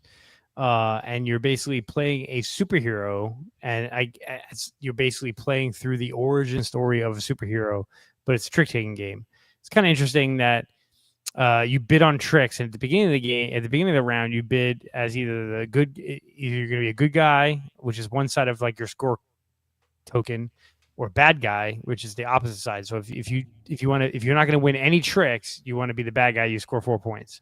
Okay. If you want to be the good guy, you based on the number of tricks you're going to score, and you score points based on that. But then there's like, you equip the superhero with like a cape or super abilities and various cards that will give you additional powers. And I think I'm getting it right. You play the game over 5 rounds, and in round 3, there's like an event, and there's random events that will sort of speak to your origin story. And then at the end of 5 rounds, whoever has the most points wins. So it's kind of an interesting thing. And it was like, the suits of the cards is be a 52 card deck, and the suits are like speed and heart and strength or whatever, and flight or whatever. And the artwork is very cool. It's very much, I think it's the same artist as Wormspan, that like pastel-y art style. Mm-hmm. So and he liked, like, I guess on this artist website, there's, Superman, Batman, Wonder Woman, whatever in that style. He loved it, so they took it into this trick-taking game. So those say watercolors, kind of like a watercolor. Watercolors, yes, but like pastel-y, like lighter watercolors, right? Yeah, very transparent. And you're right. Not only not very bright, but also some of the art felt monochromatic, which was pretty cool. But man, like the art was throwing me off. I wasn't sure what it was about the art. Like I need to see more of it. Like the box cover. Like I'm like, what am I looking at? Like I don't even know what I'm looking at here. Is this like an Aquaman type character? It kind of had like these tattoo things going like Aquaman, or the Jason Momoa Aquaman. One. So there's the cover. Yeah, like I see like little fins in between the fingers. Am I seeing that right? And like a fishy tattoo thing going. Yep. And I think it's underwater because the hair looks like it's floating. So, but all that to say this, the cover distracted me. Like I'm like, I stopped even reading about the game to ask, what am I looking at? Yep. So it looks cool. I like the idea that it's a 1 to 5 player trick taking game. So that's kind of cool. And like the little score thing, that's kind of cool. You can see here the dials or whatever. He showed it on his live stream where when you bid on either side and you score your victory points, it's going to be the same number on either side. So whether you're playing the good guy or the bad guy, it'll show you the other side. You can kind of see these are the story cards, and then you've got your kind of power cards, plot twists. So that's pretty cool. Looks like a cool game. But along with the announcement of that game, they've got the let me do this. There we go. They've also announced Wingspan expansion packs. So there are 6 fan-made expansion packs. But what's interesting is it looks like the 6 fan-made expansion packs are country-specific. So there's a Canada, there's a New Zealand. So I don't know the other 4. And so it'll be, I don't know how many cards, 20, 25 cards per pack. That'll be available for purchase. And then he talked about a variant to play Wingspan where you pick one of those 6 packs, and that's your own private deck that you can draw from, and then also draw from the main deck with it, as you're playing the game. So it kind of like this sort of, you have your own private deck of cards that you can draw from that are they all kind of interact with each other very seamlessly, I guess, is what I got the gist of it. So that's kind of interesting. So yeah, and then he also announced that both expansions for Tokaido are going to come as one expansion in the new version. So you'll be able to buy it's such both a expansions. light expansion. Yep. So it's both expansions in one box with all the promos that they're able to sell. So it'll be like a complete version of Tokaido. So that's kind of cool. Nice. And then the expansion for Wormspan and the Tokaido Duo that went on sale this month, the Stonemeyer special pricing for champions and everything will carry through until these other products are released. So you could really kind of jump in on the Wingspan expansion, the Tokaido Duo, the expansion for Tokaido, the Wingspan expansion packs, the this origin story, and then obviously all the Rolling Realms packs for any of the new games, all in one thing when it comes out. I think it's like October 14th or 15th. So. Okay. Aaron Clark in the chat, he says, I agree the art is beautiful, but just the superhero art doesn't scream comic book hero game to me. And I think that's what threw me off, is I was like, oh, superheroes. And I'm like, well, this is different. Mm-hmm. So I want to see the cards. That's the thing I hit. The same thing with Wormspan. When they announced Wormspan, I know a lot of people were turned off. I definitely was. When dragons that were kind of like pastel-y watercolors. Yeah, I like my dragons a little tougher, a little meaner. So it threw me off Wormspan right from the start. So yeah, well, we'll see. Hopefully, it's got real good mechanics, but I'm not loving the look. So yeah, I don't know. Yeah. And then he says the boards and cards he showed made it feel a bit more thematic, but I was also thrown off. So I'm not the only one. Yeah. Chris is in the chat. He talked about Emberheart being shipped, so it sounds excited about that. Nice. I think the idea that it's a 1 to 5 player trick taking game is pretty. Yeah. Thank you, Wayne. Yeah, that's it. I noticed that on the box as I was trying to figure out what am I looking at. It did say 1 to 5 players. So now I went from okay. Yeah. Okay, I like one-player trick-taking games. I'm curious to see what mechanisms he uses. How good is it as a one-player trick-taking game? Yeah. I love the Fellowship of the Ring trick-taking game as a one-player solo game. Sure. I take it with me to church when I'm waiting for the kids to get done with their stuff. I'll sit at the table and play by myself. Yeah, I think so I've only played Wingspan and Finspan using his Automa Factory thing. Sure. The Wingspan one was okay. The Finspan one was amazing. So I certainly haven't played the others, but yeah, it'd be interesting. Pablo 42 says most of Wormspan dragons look Pokemon-ish to me. I was hoping more of Magic the Gathering level art. Rob, were you same vein? It's more Dungeons and Dragons, Dragon Slayer. Yeah. I wasn't looking forward to pretty dragons. I mean, they're pretty, but it just took me out of the theme. I wanted a meaner dragon game. Yeah. Kind of goes towards his character Care Bear type mentality. Yeah, a little bit, sure. I mean, he's kind of like he is a exactly sweet that man. way, but yeah, just yeah. Well, I mean, that's not a slight because I mean, the Grotto is the same way. Like he doesn't like games where there's a lot of like direct conflict. Right? So, yeah. Beans and Dice podcast. State your name. Where are you calling from? This is Ron from Atlanta. Hey, Rob Frazier. Hello, Ron Frazier. Welcome to the show. Thank you for making it a call-in show. Caller number 1 for the evening. I'm calling number 1. It's 17. Well, we did our top 20 board, and every time we do it, nobody ever calls in to interrupt us. Oh. So, I picked up on the fact that you guys were talking about that new announced game by Stonemaier, Origin Story. Yep. I didn't catch I didn't really catch a lot of your conversation here, but like I did see a comment about the art, and I agree. It's a little off-putting. You know, it's like it's a superhero game, but like when I think your average person thinks of a superhero, you think Marvel Comics, you think DC Comics, Yep. right? Yep. So you think that the art style would go in that direction. Heck, even like Sentinels in the Multiverse, right? Like, Yeah. And you know, all the IP games we got out there, and non-IP superhero games, whatever.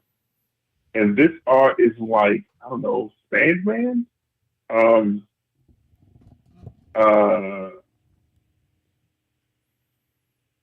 That may or may not be accurate, but you know what I'm saying. Mm-hmm. It's just different vertical comics type stuff. So Wait. Are this is not art from the game, Wayne, is it? He's muted. He's showing me some. So this is the artist for the game. This is the Okay. art that inspired Jamie to make a superhero game using her art. So this is her watercolor superhero art that he loved and said, I want it in a game. So this is her Batman. Okay, This so now is I'm her really Thor. curious about what the cards are going to look like. Yeah, this is not getting me excited, unfortunately. you guys just pull up BTG. Actually, no. Wayne Wayne pulled this so up, I think, I from did a their Google website. search of the artist for the game and her superhero art, and this is the art that it comes up as hers. So this is specifically not Oh, the art there's a in the game. there- but- there's literally a BGG entry right. origin story, and it has images now. Okay, we can pull that. I'm up. on my way. Yeah, I I'll got take a it. look.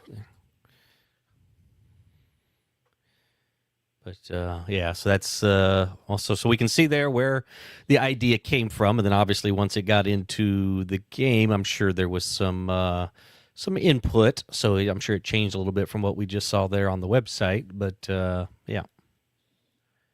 yeah, definitely different. No, I mean, no. If you look at this right here in the center, that's got the similar Yeah, art style. yeah, you could definitely see the similarity. Okay, this is looking good. This is drawing me back in. You like it, really? This I like. Yeah, I like okay. it. Yeah, The cover just threw me off. I wasn't sure what I was looking at.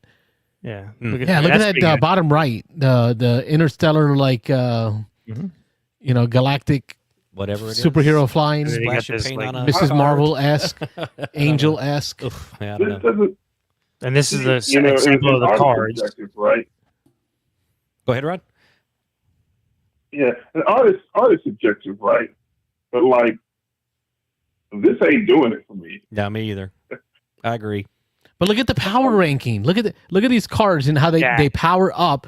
Right, That's- you've got the hand touch, the whole Michelangelo style hands touching, God finger touching, but it's like a fish hand from like Hellboy. You know that fish thing from Hellboy. like the swamp monster. Like I like the bottom one here, the taking flight. Look at it go from on the ground to flying to in the air to like in the space. outer space. I like it. I like I mean, the art. you know, yeah. Yeah, I'm not feeling like. I think the box cover art is meh. And I think that is really what sets you off to like not like if you see these cards first before the box cover, I think the cards are much better than the box cover. Yeah, but look at the I guess. Yeah, I don't agree. Okay, let me. Yeah. Like, okay, so when I'm not saying that the art is bad. On the contrary, I think the art is great. It looks fantastic. However, this is not what I am looking for in an aesthetic. Yeah. And like, for some of us, me included, with this genre in particular, it matters. The aesthetic matters. I am looking at these cards while I'm playing this game. And trying to, get into the theme. And maybe the art will grow on me over time. But I saw this initial announcement. I saw the cover, oh well, and I was like, that doesn't feel great. Oh, it's a 1 to 5 trick taking game, tableau trick taking game. I'm not exactly sure how that works. I got a lot of questions about this game. And I don't watch Jamie's live stream or whatever. Of course, he's trying to sell people on the game and everything like that. I need for reviewers to get their hands on these games and play these games and give me some feedback. Well, you're gonna get that. I mean, because I think all the reviewers will be posting on the 10th or 11th, and then the game goes up for sale on the 15th. But wait, zoom in here because I think Ron's gonna have a problem. Zoom in real tight. The box thing is horrible. Click in real because you can zoom in. Now scroll all the way down to the bottom. Right. Here's the problem, Ron. It says here is for 1 to 5 players, but there's only one black player and the rest are white. I don't understand. Okay. Okay, that joke's not going to carry well on the podcast. Probably not so good. You have to be watching the visual. Yeah. That one. I tried. Ron, I'm going to look forward to these reviews. I was with you on this cover art. I didn't like it, but as we showed the cards, I see it in the cards. Yeah. I think we got Aaron Clark said that he said, well said, Wayne, to my thing. I think the box cover art is actually not very good. If I just saw this, there's no way I'm buying this. But when you see some of the cards and you see the origins, this stuff, and then you look at the power of the cards, right? So it kind of is with the theme of if this person is getting their power, they're going from no power, their origin story. That idea, but if that's what you like, that could have been done with a lot better art, in my opinion. The art on the but look cards at go back to those cards, Wayne. No better than the art on the. Go back to the character cards. Yeah. And the character cards. I'm sorry, the horizontal ones, and even there you can see the dot. Graphic, the almost newspaper comic book dot coloration. I'm not sure what they call it, but you know what I'm talking about. With comic books, they used to make them with the heavy dots so you can see for the colors. Anybody know what I'm talking about here? I'm not crazy. I don't know. Keep going to there was a yellow background. They had yellow banners. There, zoom in on that. You'll see exactly what I mean. Look, you see that dots that they put on the colors. Yeah, that might be just that's comic book though. But yeah, no, that's that comic book style, that old newspaper comic, right, where the printing was more dot based. Ron, do you know what I'm talking about? I'm not sure what you're looking at, but I feel you though. Because there's a certain style.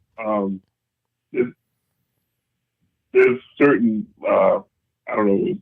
The word I'm looking for, affectations maybe, that from as a result of using certain drawing with certain types of brushes on a certain type of paper or whatever. But yeah, I hope it's got a really good. Not feeling this card. Not feeling this card. I'm not feeling this card art. Yeah, I'm hoping it's got a really good a twist or hook on the trick taking aspect of it, a cool mechanic, so I don't have to worry about the cards. So yeah. Cards definitely aren't good for me. They look pretty straight up ugly to me, but yeah. Yeah, I don't. Yeah. Yeah, it almost looks like a kid drew this to me. Yeah. Yeah. Interesting.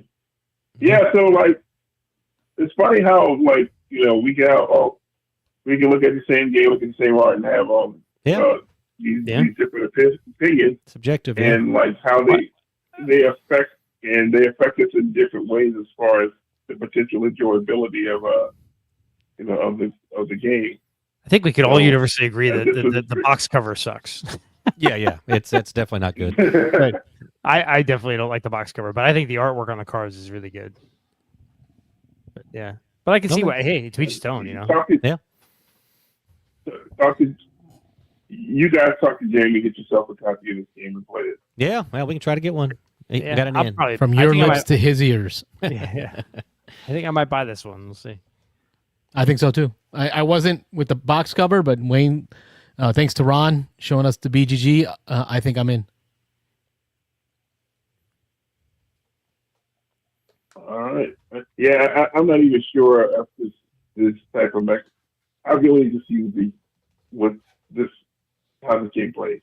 Yep, me too. Mechanisms and whatnot. Yep, this will be a try before I buy for me for sure. Hopefully, it's really good. The art is unique, but not my style. You probably hired the artist because of the uniqueness of the art. Artist subjective, so. There you go. Yes, it's true. That's where I am. That's Chris in the chat. So Ron was reading his comment. Yep. I think it's a good point. I mean, like he found the artist, and I like that idea though, right? This was the artist. I think she did some work on Wingspan Wingspan. I think Wormspan. But he found her because of the superhero art. Then she did some stuff on Wormspan, and that he's like, but I still want you to do an art superhero game thing. So yeah, you know what? Okay, so like this style, I don't know why I'm hung up on this. Like if there was a game where the theme was like,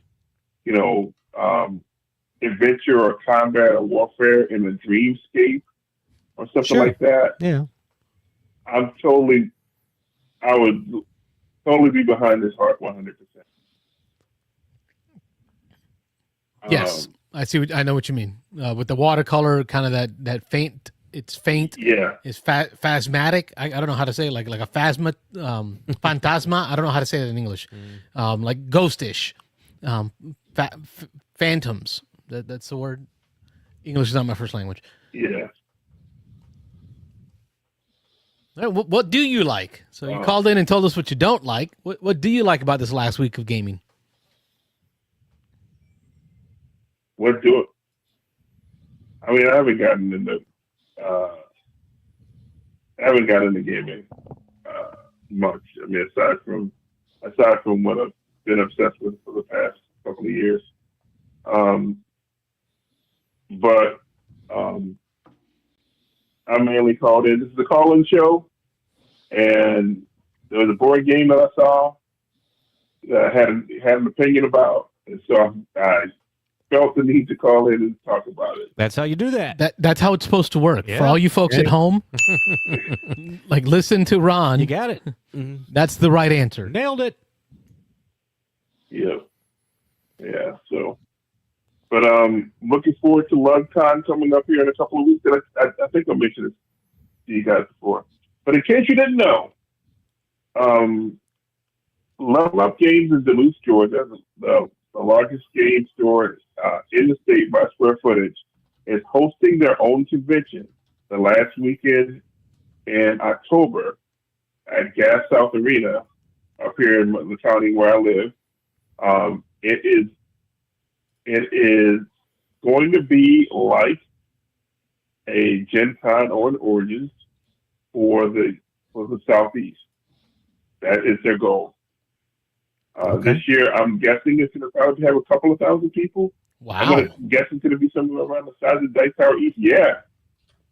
I mean, it's in a convention center. Well, in an arena.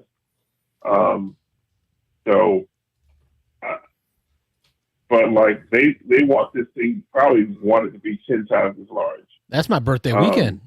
Eventually, yeah. Nice. Interesting. Yeah. I pulled it up for the folks at home. Level Up Games, Level Up Con, October 23rd to October 26th. It's going to have exhibit halls, activities, learn to plays, giveaways, and more, it says. And it's going to be at the Gas South Convention Center in Duluth, Georgia, for the folks that are. Yes, Duluth, Georgia. Yes. I purchased badge number 1. Oh, nice. I am so which is cool, you know, 'cause I'm the answer to a trivia question. Well, remember that when it comes up in trivia. Yeah. So Yeah, I mean, looking forward hopefully it's to a this. success, because it could be something that maybe people go to next year. It's kind of close to be able to swing it this year. Yeah, I'm guessing this is going to primarily be local people. I mean, Atlanta's a large enough Sure. area where they'll be able to pull that, Dice Tower East pulls, 3,000 people, and a nice percentage of that is like people from Central Florida, right? And none of the metro areas are as large as Atlanta is. So Now, here's my question, because I got trapped once and in Atlanta. Went to a game con, and at like 8:30, they closed the game room. Are they going to be having this game room open the entire time? Do you know? I do not know. That's a good question. I'm going to look it up. Oh, Smirk and Dagger Games. That's a great company. Yep. Darrington Press is also a sponsor. Very cool. I love their map for how to get there. It looks like a Dungeons and Dragons. Dungeons and Yeah. Dragons style drawing off of Interstate 85. Yeah, I mean, Yeah. Atlanta. They haven't completely announced all of their featured sponsors. They're kind of doing the gradual, like a rolling announcements as far as that's concerned. So Cool. So Ron, how far is, say, like downtown Atlanta from Duluth? Was it Duluth? Or was it? Yeah. 30 minutes. Duluth, yeah. How much? 30 minutes. 30 Oh, it's not minutes. bad. Yeah. 30 minutes. Okay. So it is kind of it's still in the Atlanta metro area. Yeah. As a matter of fact, I live 10 minutes away from Level Up Games, and I live about 15 minutes away from Gas South Convention Center. Okay. So it's really local for me. Very cool. Awesome.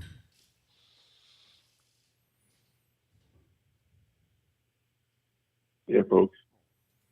All right. Well, if anybody's out in the that All right. area, yeah, make sure you swing by and check it out. Oh, that's Yeah, you're That's so thinking about it. close. Yeah, you're thinking about it hard. I can tell. I got my cousin in Commerce, which isn't far, Commerce, Georgia. Yeah. But I'm crashing with him next weekend for the Petit Le Mans Car race. up in Brazelton. So I'm spending the weekend up there to go watch the race. So that would be like what a couple weeks right after. Yeah. Return trip. Very cool. This is good though. More big cons on the east, in the southeast. This is Southeast, good. yeah. Options are good. Mhm. This isn't bad. More stuff to do. Yeah, I agree. Thanks for bringing it to our attention, Ron. No problem. Well, as always, Ron, thanks for calling, making it a call-in show. We appreciate your 2 cents every week.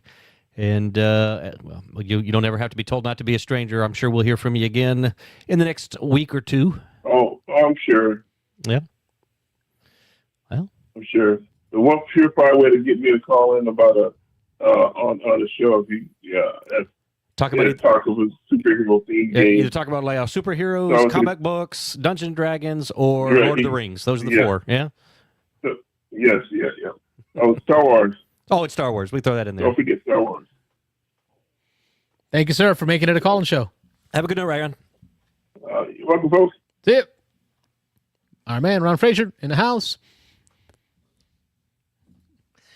All right. Any comments in there we should highlight? Let's see. James Odak asked, is there a lady bear? I think, or lady deer. I think it's because there was a man bear card. No.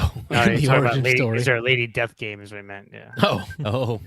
Lady death. He's still with the spelling. Our brother can't spell. Beansanddice podcast. State your name. Where you calling from? Chester from Tennessee. Chester. Hey, Chester. Been a little bit. Welcome back to the show. Yeah, been a little bit. Proud to talk to you fellas. Yeah, glad to have you on. Yeah, well, I'll tell you how I've been gaming. I've been playing Wingspan. You know, I love to give Wingspan grief. Sure. I've been playing the base game, even though my preferred Wingspan is Wingspan Asia. I love that area control board in Wingspan Asia, but Yeah. I went back to playing Wingspan base, not even playing with the European expansion or anything. I've been playing that. I've been playing Meadow with the downstream expansion, and I've been playing the I Made You a Mixtape game from Dan and Mike from the Sporadically bored. Right. I've been playing that. I haven't. I've been playing with the Kickstarter exclusive cards, but I haven't brought myself to write my own song titles on those Kickstarter exclusive cards because I'm a little maybe I'm a little too OCD for that. I don't know, but anyway. I'll mess those cards up. Here's my thought, Chester. Let me fix that. Sleeve the cards. Oh, just right on that. And then write on the sleeve. There you go. On the outside with a Sharpie. You crazy. Long pause. You crazy. You crazy. But excuse me. But I did think I started thinking about last time I called in. I was bragging on Joe Harrison for winning nationals in HeroClix, and I'm so proud to call in and brag on him again because he just won HeroClix Worlds this last weekend. Nice. Yeah, that's right. Yeah. So Joe Harrison just won the Triple Crown in HeroClix. He won the Champion Clicks Open in Florida. He won nationals at Origins, and he won Worlds at Graceland. So congrats. Nice. Big ups. Big much love, Mr. Joe Harrison, for winning the HeroClix Triple Crown for 2025, and it just wow. Well done. Yeah, just fantastic. I love it how a lot of folks think a lot of these games are luck based. A lot of these miniature games are just luck based. But for me, it's hard to agree with that when you see the same folks at the top, because there's definitely a skill set involved. Yeah, and that's one thing about clicks is a lot of people, they put themselves into one or two teams. They're either they tend to think of themselves as either builders or pilots.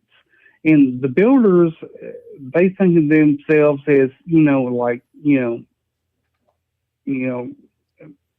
builders, team builders. And then there are people that think of themselves as pilots, which are people that could,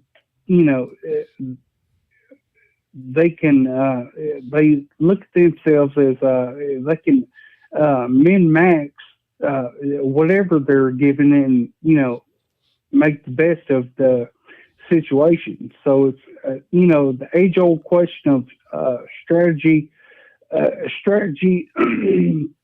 excuse me, strategy versus tactics.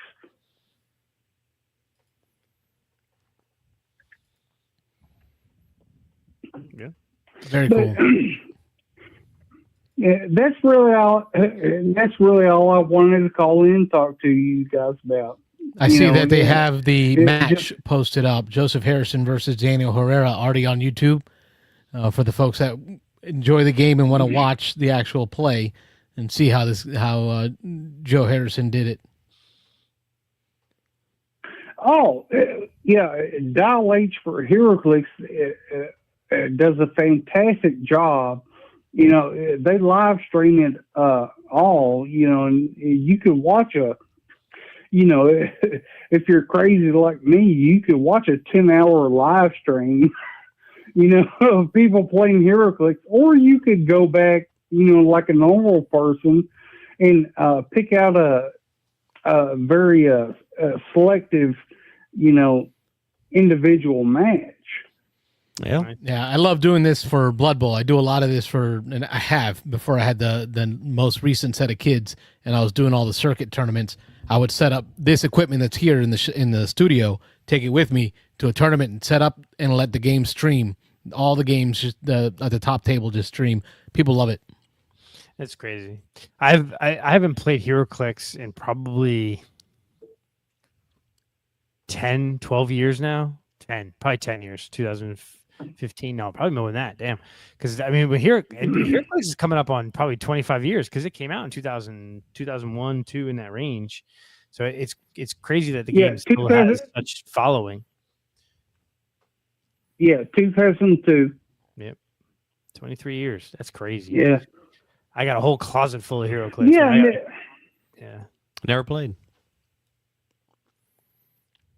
Oh, and it's definitely changed. I haven't played the whole time that HeroClix has been out.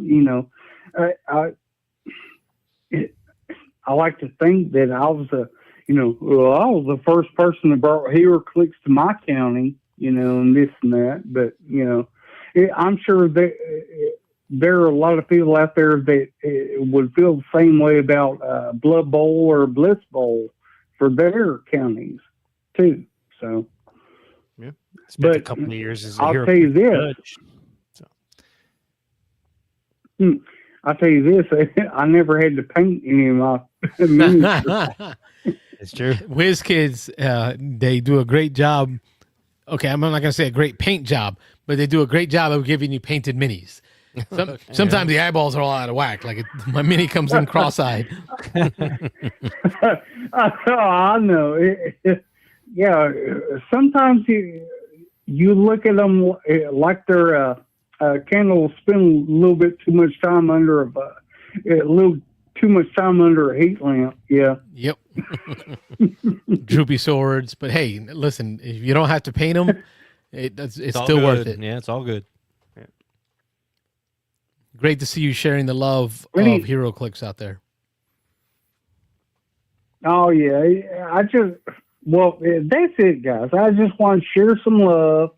Shout out to you guys for I don't tune in every week, but I tune in when I can, and I just appreciate you guys for keeping on. We will give ourselves an achievement for that. Thank you. Hey.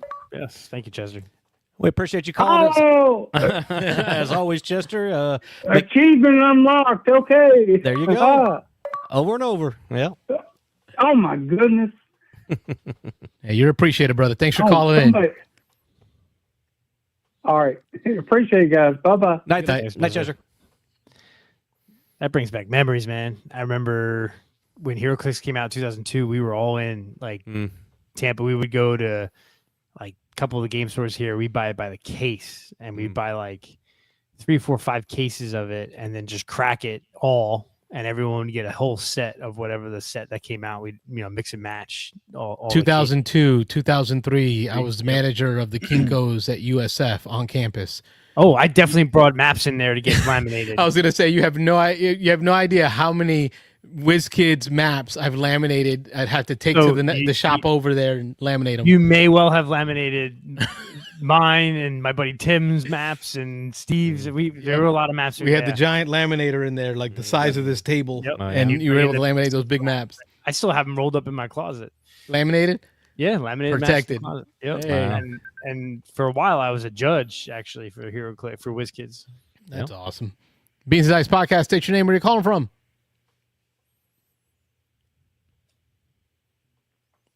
Hello, Beansanddice. Yeah, they bail. Testing 1 2. Testing. Oh, there you go. Nope. We'll try it again. Third caller. There you go. That was try still counts as counts as call. Count it. That was we're still in the news section of the show. One article that I had saved was a review from wargamer.com of General Orders Seki Jidai review. It's a game from Osprey. Rob, you and I played the World War II version. I got it when the boy was born. So this was less than 2 years ago. Okay. It was that. It's right over there in the corner, right behind you. It's a tiny little box, straight at eye level, all the way against the tapestry artwork. It's a tiny little box game, and it's a 2-player only, and it's done by David Thompson and Trevor Benjamin, some very prolific wargaming designers. But this is only 2 players, no solo system, no 4 players, and it's super tiny, but it's such a big game in the box. The reason I brought up this article is because they've now taken it and they're moving it to Japan. So they've added this Japanese samurai theme to it. So we can't get it here anymore. Oh no! Oh, no. Okay. You can get it stateside. It's just it's set in Japan. It's set in Japan. There we go. Let's see if this call works this time. Beansanddice podcast. State your name, where you're calling from. Hey guys, it's Chris from Texas. Hey Chris. There we go. That worked. How you doing, Chris? Hey, I just changed Bluetooth headsets. I don't know what was going on. I think it was on my end though. Oh, okay. No, we'll still count it. That's 4 calls. Yeah, that's a 4th. Yeah. There you go. That was my purpose. Just that was jack those numbers up. Yep, there you go. Yeah. Talk to us. What you got going on? Well, I was curious if you guys had seen the latest top 10 list from Dice Tower. They've been doing their top 100 games of all time, and they did their top 10. Their final 10 today. I haven't seen the top to watch that 10 yet. I've seen 20 through 10, but I didn't watch the 10 to 1. Yeah, I quasi watched it this afternoon. What are your thoughts, Wayne, of what you quasi watched? Pretty straightforward. I mean, this was Carlos. This was Chris Yee, Camilla, Wendy, and Joey. So it was the B team. The B team. Yeah, well, not really. Yeah, kind of the B team. We love them all, but they're the B team. Yeah. It was pretty straightforward. I kind of really nothing out of the ordinary. Like you knowing who they are as gamers, it kind of made sense, I guess. Did any of them pick Marvel United in their top 10? Not that I remember. I know Z keeps putting that game up there. Top 20. I don't understand. Top 20, but I think it was top 20. Yeah, I think I saw it on the 20 to 10. Yeah. What am I missing? It's a great game. I enjoy it, but I just don't know if I can put that high. I thought the only thing that kind of stood out to me is Chris E put Galactic Cruise in his top 10 already. Oh, wow. Like, ooh, that's like, I know it's been out. It came out earlier this year, so it's been out like 8 to 10 months. And I only have the one play, so I can't really. But like, man, I put SETI up there, but before Galactic Cruise.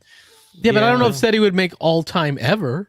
Well, that's what I'm saying. But Galactic Cruise jumping up to top 10, that's like ever. He says ever. Yeah, because it's not even like games played this year. It's like all time. I don't know about that. Yeah, so that's the only one. That's the only one that I can recall going really that quickly in your top 10. Okay, that's a bit surprising. Yeah, everyone's list is everyone's list. I'm not knocking it. That's surprising for me at least. So, Chris, what about you? Did you have any weird ones or ones that you thought that doesn't make sense? Yeah, the one that really stood out to me was Tend, Tend. I You didn't even know remember that. hearing about that one? Yeah. Yeah, I'd never heard of it. It was Joey's number 8, I believe. Oh, Joey, that explains it. From memory. Yeah. He has an Yeah. eclectic. He has an Well, eclectic. Yeah. He does, but there were some other people at the Dice Tower that said you would like this to the other ones in the group. I mean, they're like, you would really like this game. So it sounds like at least 3 of the 4 had already played it, and they were actually kind of impressed with it too.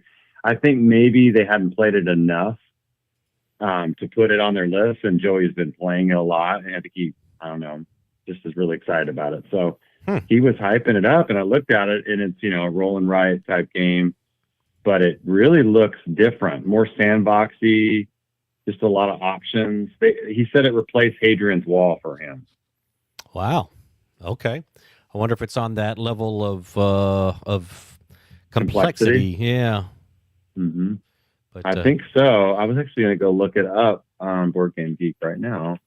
Yeah, I like Hadrian's Wall quite a bit. I mean, Raw so Chris Yee, Raw was up there, Broom Service, Ethnos, Beast of Odin, Brass Birmingham. Those all kind of make sense. Brass Birmingham still staying on top. That's interesting to me. Or it went back on top. I think it wasn't his top last year, but it came back up. I'm surprised Broom Service up there that high. Yeah, Broom's up, and Zuvadas too. That's kind of interesting.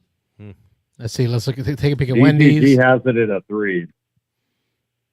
Yeah. Gizmos for Wendy's number 2. Wow. Yeah. And Stoke Clover being so high too as a kind of a party game, right? Yeah. They just look at that top 4. It just feels so weird. I'm gonna go top 4: Sushi Go Party. Yeah. Then some Feast for Odin. Oh yeah. Then we go to Gizmos, right? And then Brass Birmingham. It's like every other one because she's got Paladins and Reef, and then it's a complexity roller coaster. Yeah. It's good though. No, that's a good list. And then Camilla with Kinfire Delve in top 10. Look at that. Project Elite. Obsession up in her top 10. Rob, you see that's the right answer. Yeah, number 4. Wow. Eco's First Continent. Was that the game with the chunky tiles that we would pull out? I think that was Eco's First Continent that we played on the show live with Michael Fortino. I have to look that up because if so, that's a shock. That's that bingo style. Okay, picture Raw with the big bag, right? Chris, have you played Raw?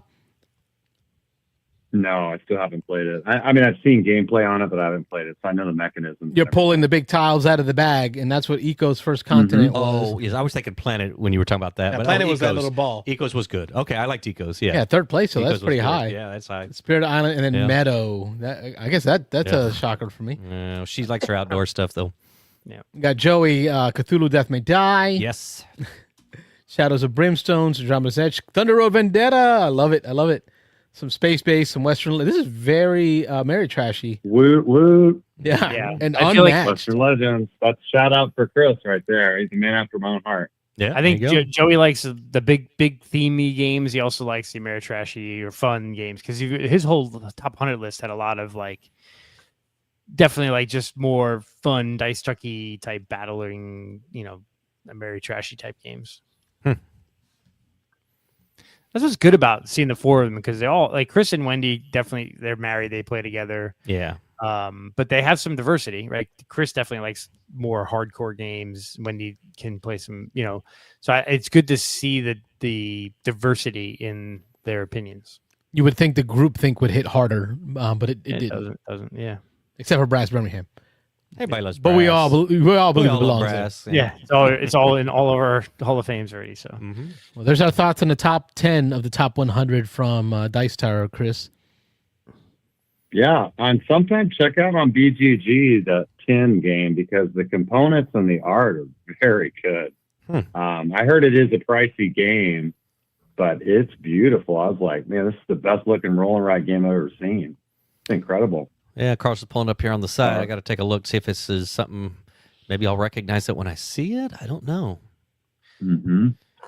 Not recognizing the cover here. It doesn't. Yeah. 2025 is a new game. So. Oh, yes. I remember hearing about this before it was out. I don't now. Now it is starting to come back to me a little bit, but I don't know. I don't remember hearing anything about it after it came out, assuming that it's out now. Yeah, I don't know. Maybe it was on GameFound. I'm trying to look it up right now to see Okay. See. which crowdfunding. I didn't see it on Kickstarter, but sometimes Kickstarter is hard to search for stuff.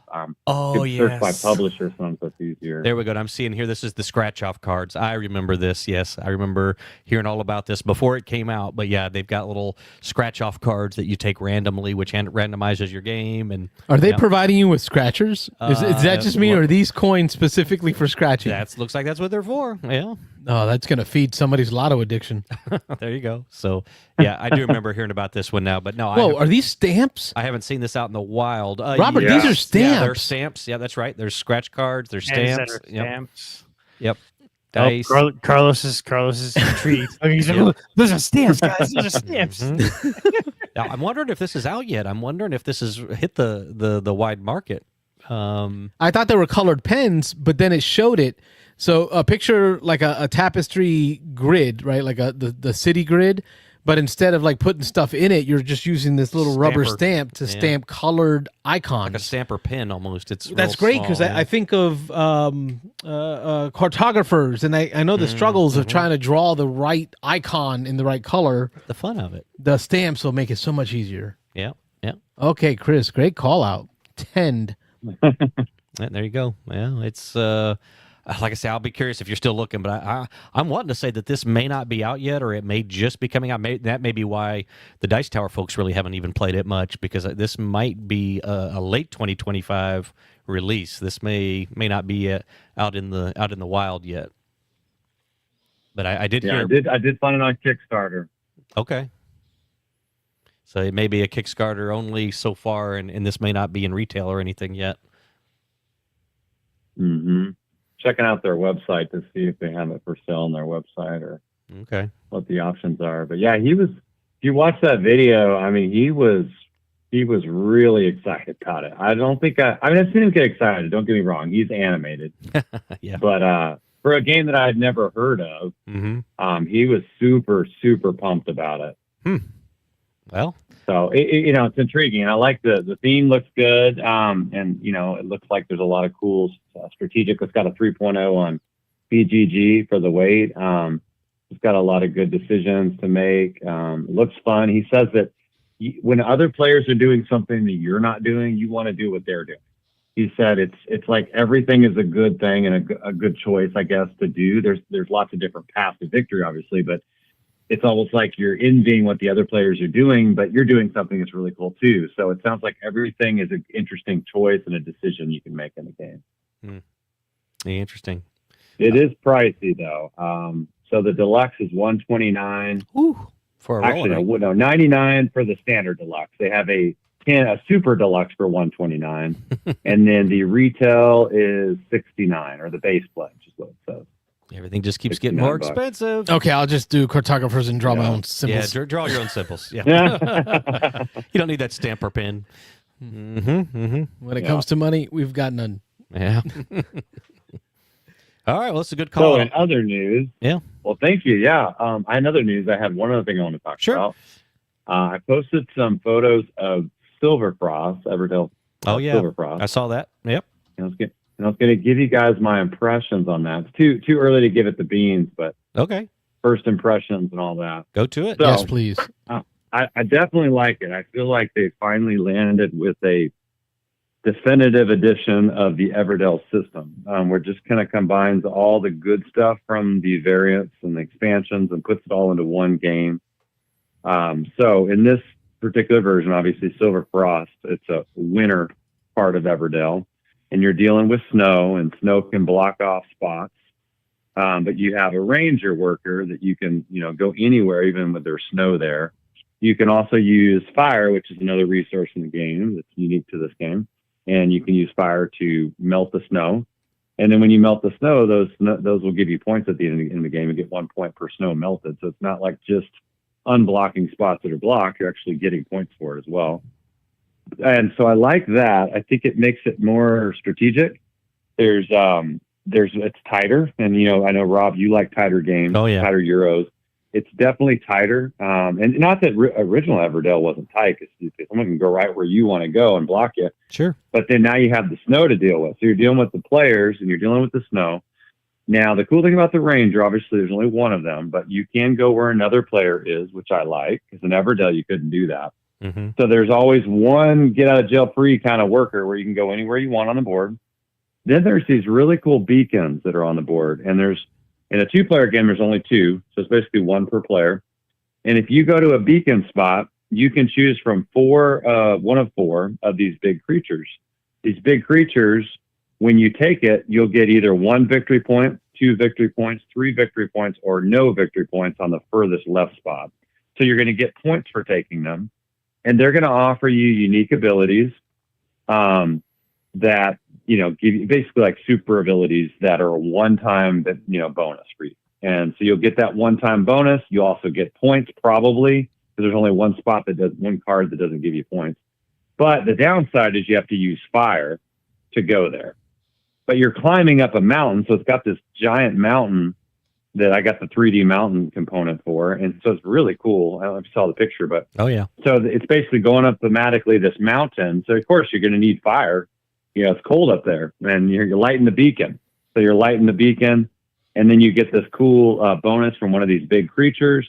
Then it's a market of big creatures. So someone takes a big creature, you replace it, you move everything down. And so I like this little market of big creatures that they added. I like the snow element for the tightness. I like the Ranger that gives you that flexibility to go anywhere. They also incorporated chimneys in the game. You don't start with any, but going into fall, you get 1 chimney, and going into winter, you get 2, another one. So you 2 chimneys total throughout the game. The chimneys allow you to basically play a critter for free. So you put a chimney down on one of your buildings, and then you can play one of your critters for free, which they incorporated something similar in the latest expansion for Everdell, which I really liked. It just really helps in case you get stuck and you're just not getting the resources you need to play that. Because acorns is the resource for critters in this game.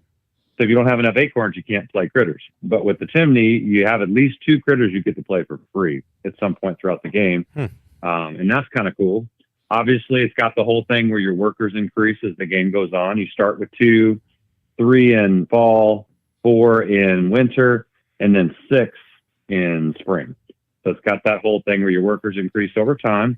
And another thing I like about the game is in original Everdell, they have these shared goals. I don't know if you guys remember that. Like Rob, you played it. Mm-hmm. The shared goals that everybody can go for. You have to put a worker out to fulfill it. So that's similar to this. There's 3 shared goals. But I like that better because I felt like OG Everdell, there was too many of these shared goals. There was a lot. And I felt like sometimes you'd forget about a few of them because there were so many. So you're always looking, okay, what's the shared goals again? And just too many. In this game, there's only 3 shared goals, which I really like, but there's personal objectives. Everybody starts with 2 of these personal objectives. You discard 1 and keep 1. So you'll have 1 at the beginning, but then you can go to a spot and you can draw 2 more and keep 1.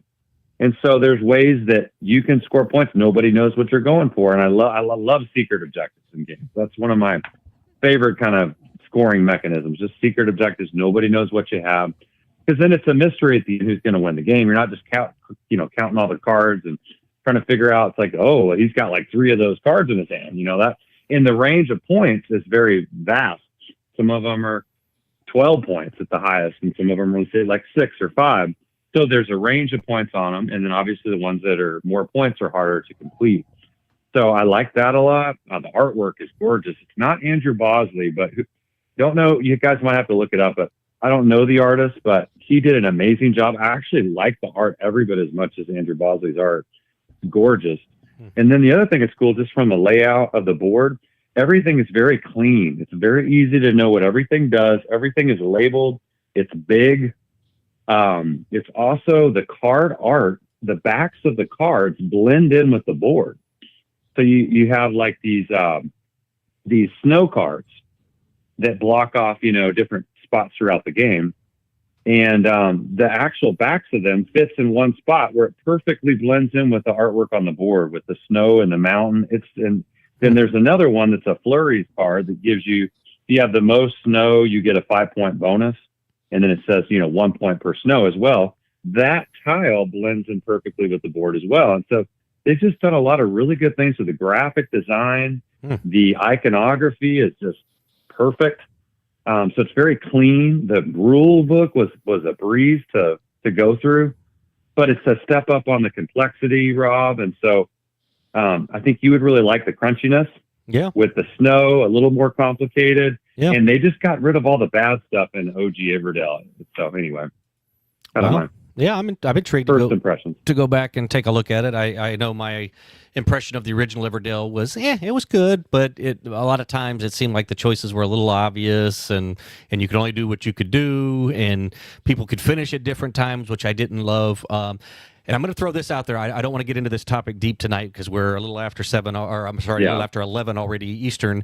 But maybe for a future episode, something to talk about. So just you bringing this up and going through it. So there's been how many evolutions of Everdell now? I mean, we've had expansions. Three. Yeah, and we've had expansions on some of those, and. Yeah. I never got into the Everdell thing because I just didn't fall in love with it. A lot of people did. It was extremely popular. People jumped into that. They jumped into the expansions. They went all in, and then they come out with a kind of a redo that streamlines some things, and a lot of people liked that better. And then now we're on another redo, a third redo of this.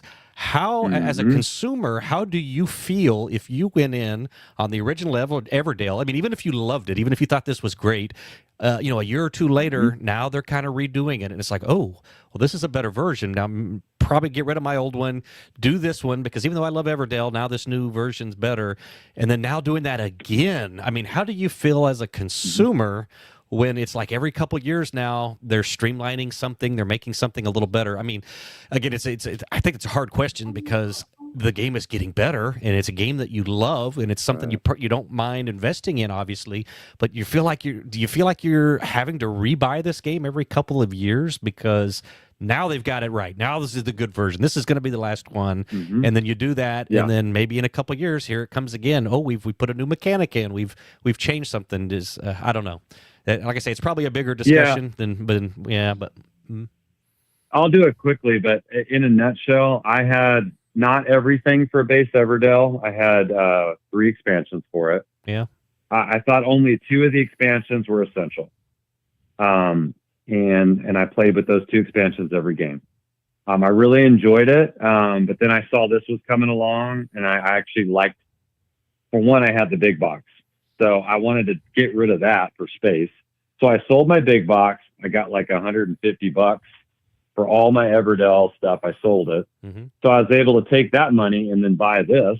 Okay. This was way cheaper than that. I think it was $69 for the deluxe plus shipping. Wow. So I basically paid for this with my other copy, and that was over a period of time. That's an old game, the original OG plus the expansions. So for me, it was fine. I did not buy the second iteration of Everdell because it was a step down for me. It was more streamlined, but it was also easier, less heavy, less interesting decisions to make. So I was not interested in that version. Far Shore, I think is what it's called. Sure. Yep. And so I saw this one. I'm like, okay, this is what I've been looking for. One game, smaller size box, everything I want in Everdell, the definitive edition, never have to buy Everdell again. I don't feel there's any need to add an expansion in this game. I feel like it's perfect the way it is. I really do. Okay. The only thing I could see them adding is maybe some asymmetry with your, everyone has a different animal. They could add an expansion that just adds one power that everybody gets for your animal. And that would just give you one other thing that's asymmetry. Other than that, I can't see any reason to add anything to this game. Okay. And there's just a couple of games. I'm sure there's tons of examples out there, but another one that jumped into mind as you were talking and telling us about it was The Sleeping Gods. I mean, it seems to me, again, I'm not all in on the Sleeping Gods thing. I've kind of watched from afar. It's a good one. We've played a little bit, example. But it seems like every couple of years, it's like, oh, no, this is the good Sleeping Gods. And the one that just came out like last year, it's like, oh, no. All right, they fixed some things. They streamlined some things. This is the copy that you want. And I'm just waiting now. Next year, there's going to probably be another Sleeping Gods that's like, no, this is the one. Right. This fixed it. Even the things we didn't know were broken, it fixed a few more things. No, I don't get it. I don't understand how people keep falling for that. I mean, I don't know. As I'm looking past you, there's Nexus Ops First Edition, Nexus Ops Second Edition, edition, and Nexus Op 3rd edition, all in the Suckers same like show. you who own multiple copies of each one. Yeah. They do one little fix, and I'm like, ooh, I can't even have the old one Gotta have the new anymore. version. Now maybe it's spread out further, but Twilight Imperium. But those are big changes. Like Twilight Imperium, Yeah, Twilight would be a Like, little different, I think. But each one of those was leaps. That's like going from like D&D 3 to D&D 5. yeah, there's not a whole lot of examples I can come up with, but there's a couple. Everdell seems like Gloomhaven. Gloomhaven, Frosthaven. There's like 3 iterations, right? Yeah. Now they have the 2nd edition Gloomhaven. There's that base one. Remember that other one too, Wayne? That's like Jaws a of the Lion. stripped down version of.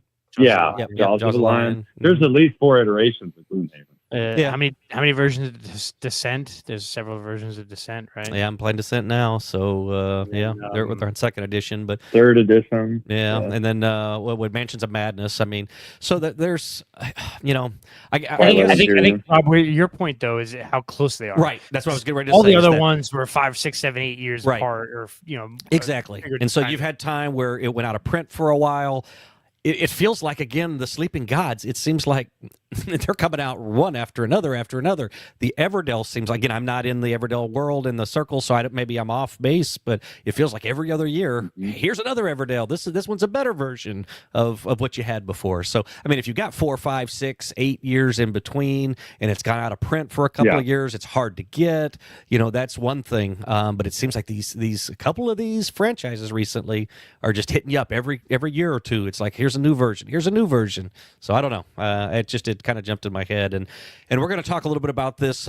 We actually had in our Discord, we're not going to get into it tonight, but in our Discord, Nick Oben, who's a friend of the show, brought up a topic that he threw out there, and I was mentioning to Carlos before. I was like, hey, I like this idea again. We used to do this back in the day, but promoting people to just go in and throw a random topic. If there's something during the week that jumps into your head, throw it on the Discord, and we'll take a look. Carlos and I and Wayne will take a look at it, and if we think it's worth a show, maybe we'll dedicate half a show, an hour's worth of conversation to it. I think we'll talk after the show tonight, but I think Nick's topic was a good topic. It was about, again, won't get into it now, but it was about mechanisms for triggering the end of a game, whether you have a set number of rounds and you know when the game's going to end, or is there something in the game that you can influence when the game is going to end? So what are your preferences? What do you like about one way? Why? Well, that's a good one. Yeah, so little topics like that. But then It's a again, good like discussion. I say, another one that could be right behind that would be this, these iterations of games coming out every couple of years,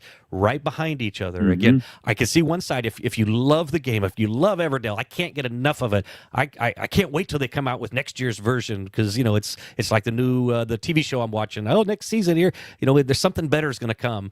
But then on the flip side, for an outsider looking at it like me, it's like, man, are you gonna keep getting hooked by that every year? Every year there, one little change, and now you got to have the new version of it. But also, where do you come in, right? So as an outsider, like, I'd like to You get come into in on that, this but, one. yeah, but where do I do I go get the old where one? do I start? So I know the whole history, or do I get in now because this is the best version? So lots of questions. So again, these are good topics. We got to write these down, and maybe the next couple of weeks we talk about these things. But yeah, You too can come up with topics by going to the Discord under the call-in show channel in our Discord. yep.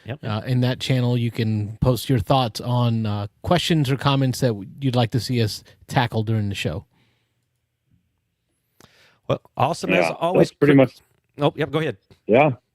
Oh, I was just going to say that's pretty much my final thoughts on first impressions. But I will say the other thing too that I didn't mention real briefly, I know we got to go, is if you get a duplicate card in the game that goes into the valley, you stack it on top. So there's never any duplicates in the market of the cards, which is another little thing they changed. So it just seems like they just keep coming up with ways to streamline it, make it easier. So, I really think this is a definitive. We'll see, Rob. Maybe, games come in threes a lot of times. Yeah. I know. They come in threes a lot of times. So I'm hoping this is the last iteration of Everdell, unless they're just going to continue to change mechanisms and things and put it in a new part of Everdell. But I honestly, I'm satisfied with this. Yeah. I mean, I can say that definitively. I have seen no reason to do anything but, like I said, expansion, maybe with variable player powers, asymmetry. That's the only thing that's not in this that I kind of had in the original Everdell that I liked. Otherwise, perfect game. So you just gave an idea for next year's version. Yeah. Oh, yeah. No. Hopefully they didn't hear that. Yeah, exactly.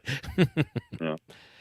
Well, thank you guys. I'll let you go. Now it's late, but great visiting with you again. Yes, sir. Yeah, always a pleasure. Thanks for calling, Chris. All right. Good night, guys. Good night. All right, folks, that gets us to the end of another great episode of the Beans and Dice podcast, Thursday Night Live call-in show. We've had at least 4 calls tonight. 4 calls. We'll count it. 4 calls. 4 calls. That's what's yeah. That's what it is. Don't forget, Beans and Dice can be found on YouTube.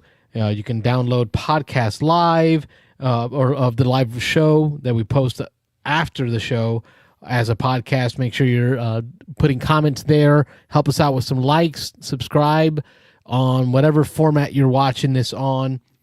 You can email us at beansanddice@gmail.com. If you have questions or comments about the show, check out the Discord in the description in the link of whatever software or application you're using to watch this in. Join us in the Discord. And like Rob said, if you have comments or ideas about show topics, put them in the call-in show discussion. And also, I kind of use it as like my own personal like place to just dump stuff too. Sure, yeah. So like if I have something that's on my mind, it may not exactly be directly related to gaming or the show itself, but it's where I want to post something where people can communicate with me on it. If you have want to support the show, if you have the desire to support us in what we do, you can do that on PayPal, Venmo, Cash App, through the @BeansandDice or cash symbol Beans and Dice, whatever the platforms do. Or you can hit the Super Chat button on the YouTube here, and that'll send us some money too. That is another episode. Next week, we'll be back for another show. It'll be the Thursday before I head up to Atlanta for the race. Nice. We'll hopefully get to our Twig. We'll catch up for 2 weeks worth of Twig. We'll finish up any news articles that we didn't get to, and then we'll give you the OGG, the other geeky goodness. Hopefully I'll be done with I'm almost done. I'm like 90% done with Dungeon Crawler Carl, which I think Mike Lorenzo posted it in the Discord that he started it last week. So I'm looking forward to having conversations around that game. Any final thoughts for the folks at home? That's it for me. That's it for me this week. All right, y'all. Thank you for blessing us with your presence. God bless you and your families. Hope you enjoyed the show. We will catch you all next week. Good night, everybody. Good night. Thanks for watching the Beans and Dice podcast. Don't forget to like and subscribe.